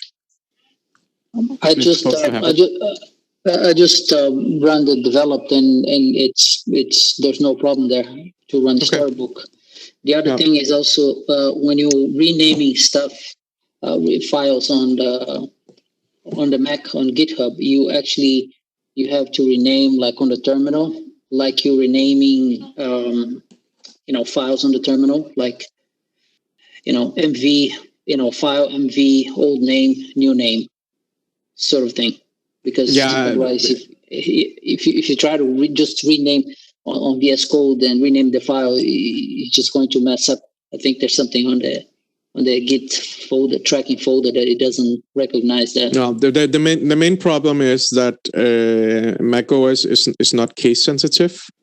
So if you start like renaming something from capital letters to small letters or something like that, and you do that from a Mac, it will actually not register it on Git, but you can see the change still in your file system.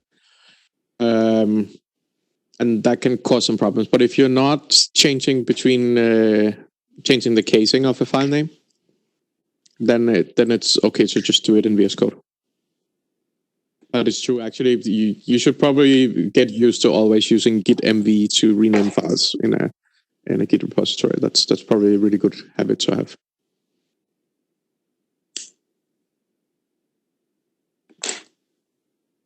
We can post a link to that. Git rename files.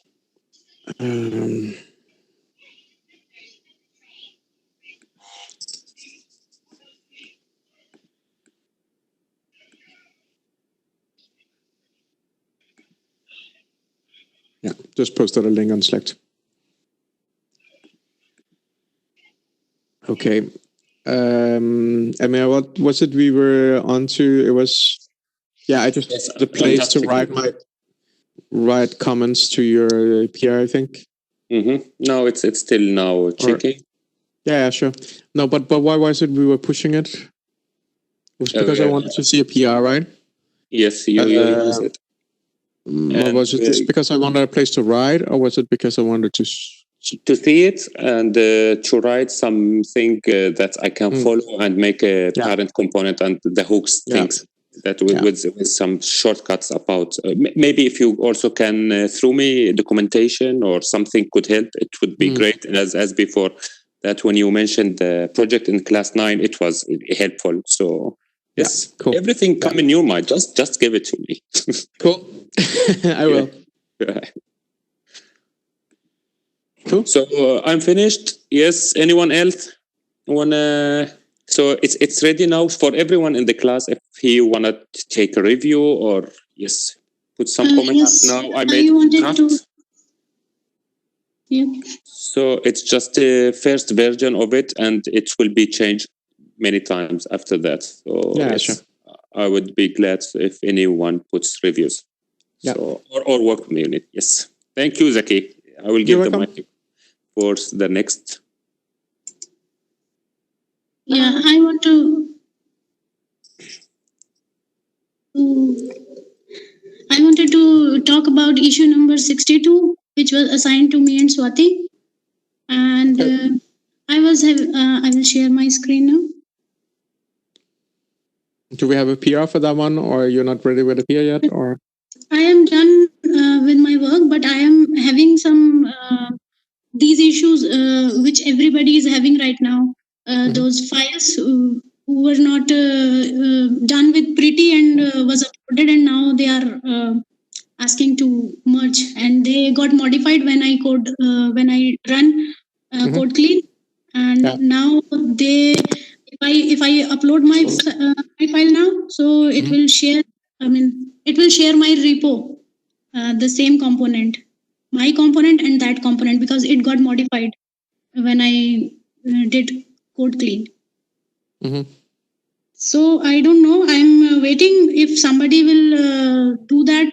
That cleaning, and then after that I will. Yeah, I'm thinking maybe I should just real quick run that in a separate PR, so you don't have to mess around with that on your individual branches. Okay, I can show you in my local branch, and then after this call, I will upload it, or you want me to upload it right now? Let me just fix the prettier stuff and merge that real quick, and then so just hang on for a second.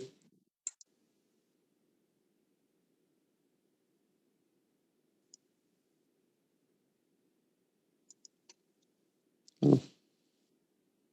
Accidentally did it from the wrong branch.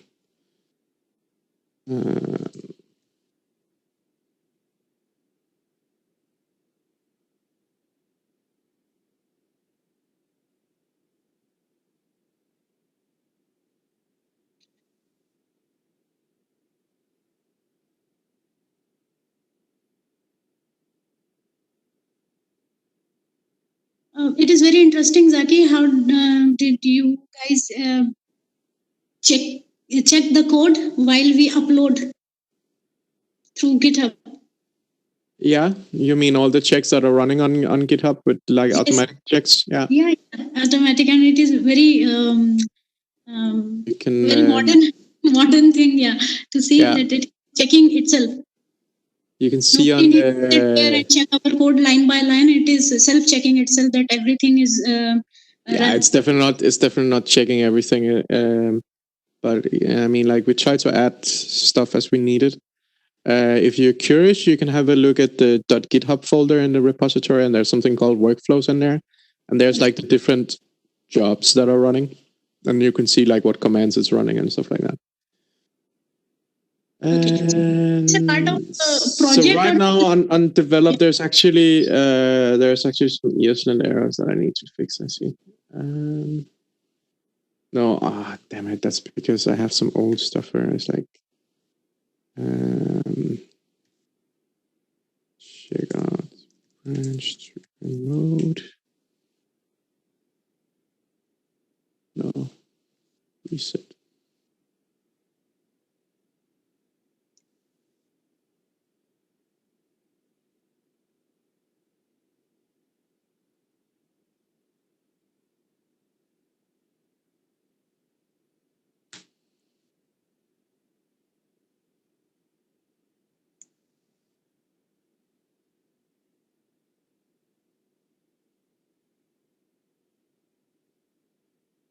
Okay, tell me, did I accidentally commit a bunch of crap at some point? Because there's some stuff here that I showed in class just to show that you shouldn't do like dual equals but triple equals, and it looks like it's actually ended up in develop somehow.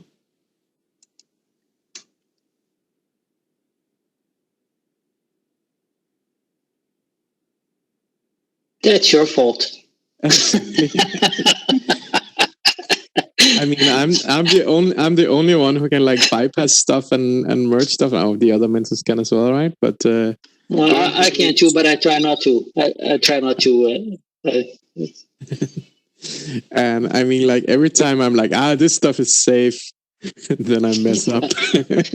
I mean, you know, I also have the ability to merge stuff, but I try to avoid it. Because, no, it is actually just because what line should it be? 11. It's because I accidentally committed something to my local develop branch and got that one messed up. One of the things that is very tempting to do on VS Code is just to click the the arrow down, like the circular arrow down, so we synchronize push and pull. Oh yeah.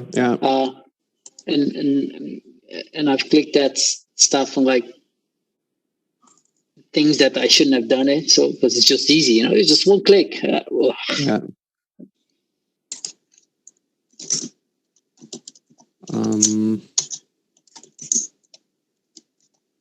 I'm really confused. I still have a local file here that's not undeveloped despite resetting everything to be the same as developed.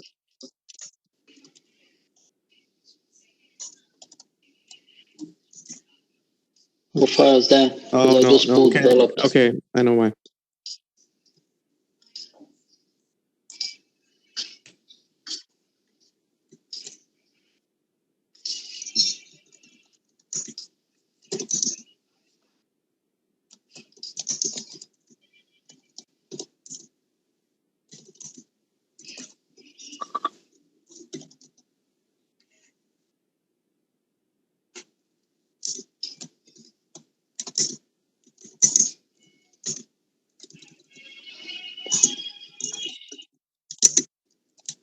Okay, now I only get 2 warnings when I run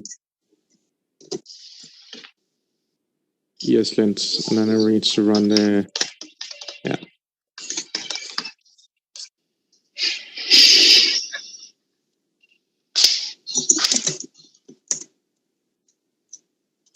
I'm getting some errors here on the develop when I run code check. Yeah, that's what I'm fixing right now.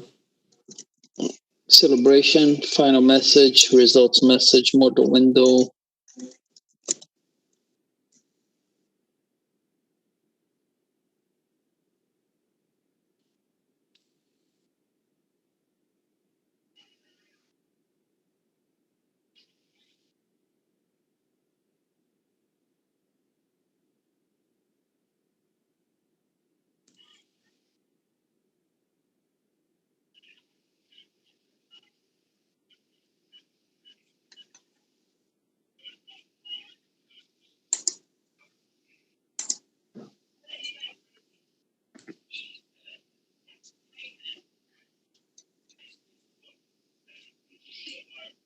Okay.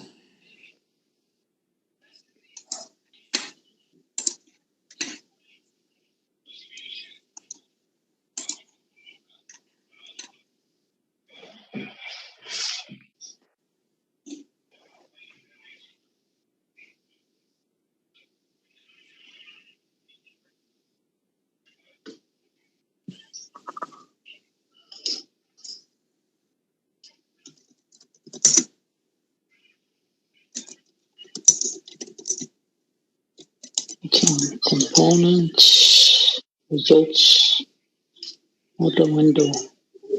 Yeah, that was the same one that Amir just ran on his Exactly, but the problem is if everyone is having to run it on their individual branches, and that's annoying. Shouldn't create merge configs, but sometimes if then someone changes something on one of those lines because they had to change something semantical, then you will get a merge conflict and stuff like that as well. Then I have a PR for that one now. Can you go and have a look at that one? Yeah. It should just be prettier stuff.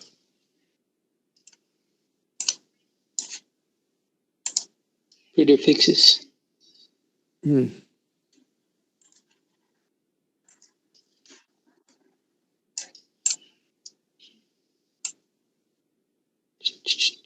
Prettier fixes.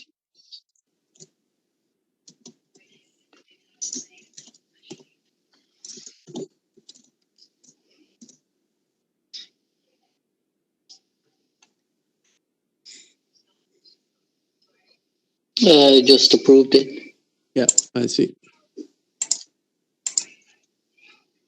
I'm contemplating whether I should push it through or I should wait for the checks. Yeah. I was just gonna ask if should I merge it or not. So let's wait for the checks. Yeah.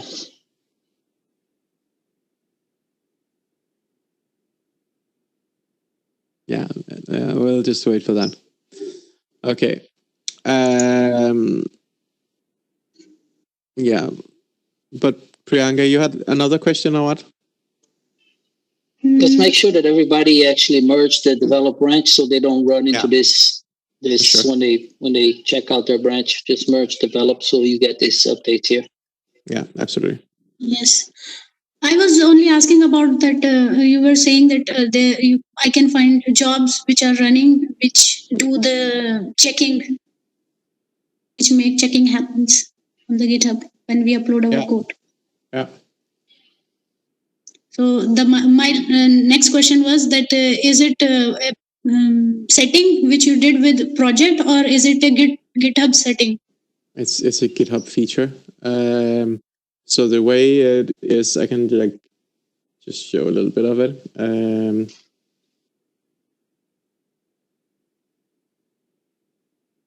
So when you create a GitHub repository, you have something here called actions. And you can actually go in and there's like a bunch of, you can say new workflow. And then there's like a bunch of standard things that you can get it to do. So if you want to deploy to Amazon or you want to do kind of stuff, so you can just there's a bunch of stuff that's just like ready to use, but it's not always it's not always going to work with your project. I think most of the stuff that I did myself. So it's just those things that I just show you there, that will just create a workflow in this folder here, but you can go in and create your own. And that was what we did here. Okay. So here it's just saying that whenever someone is pushing onto master or develop, or creates a pull request to master or develop, it should run this job. And it will have to run on a Ubuntu. That's just the server that's running it. And it has to check out and it has to use Node. And then the more interesting stuff is down here, where we say we need to copy that env file. That was the reason that Bengu's PR was failing, because it was performing this command here. And it couldn't find the env example file because she had accidentally deleted that, or she had renamed it to env, and that is Git interprets that as she has deleted it. Because Git can also not see the .env file. We've hidden that one for Git because that's where all the sensitive stuff is. So it will copy that one there. So we'll have the env variables, and then we'll try to run build, and then we'll try to run tests. So if you run into something where this job fails on GitHub, then you can go in and you can do the same things on your local machine, and you can see if you can run build, and you can see if you can run tests, and then you can identify like that. And here we have like the migrations. So with this one, it also sets up a bunch of stuff So we have a database, but the most important stuff is it's just going to run npm run db setup. And then it's going to run npm run db clean, which is like the reverse. We'll just like run all of the backwards migrations. So that way we know if you've written a down migration that works. And this will tell us if all of the up migration works. So, yeah. It's cool. And here we have like we're running ESLint and Prettier, and here we are making sure that Storybook can run. Yeah, good. And meanwhile, that request is that PR is having merged with the develop. Can I show you my code now on my local? Yeah, sure. But mine is ready now, so I can go and merge that first. Okay. Yeah. Need another review, but I don't care. Okay. You have an authority to do it. Ricardo's reviews count as 2, so yeah, maybe half. So maybe half. Everyone, once you have the chance, please merge develop into your branch, and make sure to merge develop from origin and not just your local develop. Yeah. So what was it you want to show me now?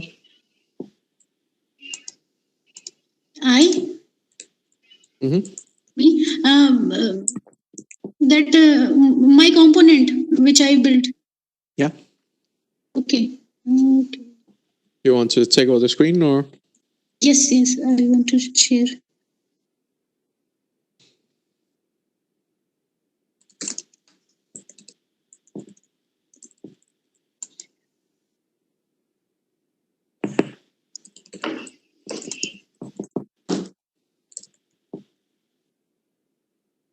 Oh, there's like a notification from Quora. Someone asking, what is the dark side of coding boot camps? That's interesting. Depends on the country. Mm. In the US. Here's a guy who complains that boot camps are both expensive and very intense. Ours is certainly not expensive, at least. No, yeah, that's one of the. I mean, I think. And he said that those people are pretty much guaranteed to pass are the same people who can successfully teach themselves to code using cheap and free online resources. I think that's to some extent true. But will they? That's the question. And in the US, what I've seen over there is like they, you sign a contract with those, some of those boot camps, and then, you pay back when you get employed. Yeah. In some cases, they even take like a cut of your salary or something like that, right? Yeah. It's a total scam. It's a total scam. Depends, but I mean, I have a friend who took a coding boot camp in Germany. And she was quite frustrated. I was just like, she didn't feel like they were adapting the teaching to her and stuff like that. And I just like had a discussion with her. And I was really shocked, like how low quality it was compared to what we were doing, stuff that she was just telling me. And I was like, what the hell? We were like way past that like 3 years ago or something like that. And she's paying a ton of money for that boot camp. It's just like, yeah. In the U.S., I mean, I've been through a couple of industries in the U.S. And what I've seen that is like there's like these bubbles that come and go. There was the real estate bubble, and everybody. I was on that one too, working in financing, and then that one crashed. And the next bubble came, which is wedding photography, but I didn't jump on that. I just fell onto that one as an accident, and that one also crash. Now it's like boot camps is the next one. Okay. Yeah. Can you see my screen? Yeah, I see. So this is the model button to open this.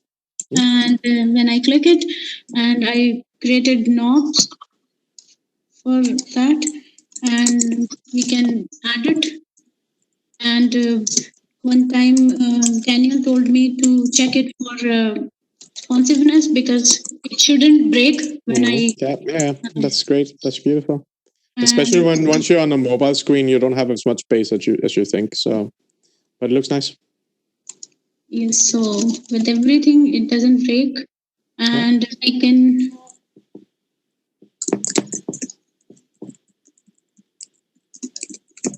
can also select like one of them with this. But I was not that able was what to. we discussed with control components. Sorry. Yeah, that was the stuff that we were discussing with control components. That right now, if you click without timer, you cannot actually click it up in the component, right? No. Yeah, because it's a control component. That's fine. That was what I asked you to do. That's good. Okay, but shouldn't it be like in line and with this content and with two radio buttons here? It should be. Yeah. Okay. Yeah, there's like a radio button up for inline radio and inline checkbox for Storybook as well.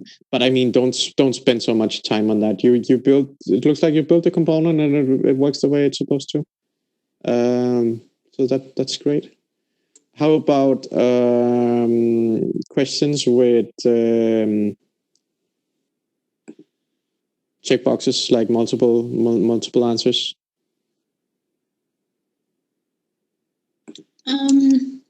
If I multiple choice questions. Yeah, so I can make for that, but this one. It's no, sorry, this is something completely different. Oh, okay, yeah. Sorry, I'm getting tired. Okay, but I have a copy of a model with me, and it is not here. I just copied it on some safe place, and I can play around with that. I have done that functionality to select. If I select within a Dropbox, if I select radio button, so it shows radio, and if I select checkbox, it shows checkbox here. So it is doable. Okay. Yeah. Yeah, but no, you shouldn't be doing on this component unless because this component is not the same as the question component. I thought you were working on the question component because I'm just tired. So this is more than enough. I mean, like you can easily end up in a place where you start like gold plating stuff, where you start making everything too nice. So you're just like spending time on making something nice where you should actually just be moving on to the next task. So look out for that. I didn't know that we are past database. If I were new, I would have told Daniel that I am free now. But I was helping my other fellow students. Yeah, okay, but that's great as well. Yeah. But just make sure that whatever you're doing is something that you think is valuable to the project, right? I don't think it's very valuable to the project that you can like set this one up to work with checkboxes, because maybe hypothetically we want to have a game where you can have a timer and not have a timer at the same time. Doesn't make sense, right? I was curious how it will. I mean, is it doable or how? Yeah. So I was curious. That was my own project. Yeah, sure, and I understand that, and I do that quite a lot as well. But just keep an eye on your time. Okay. Yeah. Oh, but really nice work. Looks good. Yes. Thank you. All right. Any questions before we end?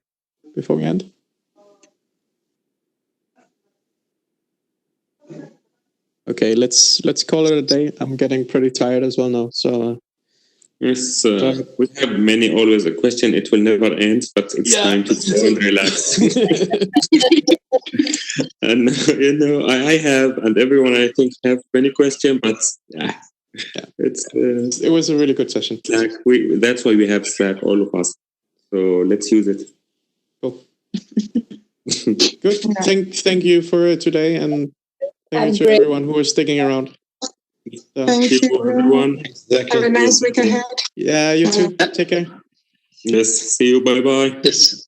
Bye-bye. We'll send the endpoint tasks during today and between today and tomorrow. Yes. Thanks. Yes. I want to ask one thing. I mean, it was Bengu's question, but I think I will ask if she had. Okay. She has resolved it. So, okay, good. Yes. Good. Yeah. No question. Thank you. Cool. Okay. Goodbye. Bye bye. Bye Bye-bye. guys. Thank you.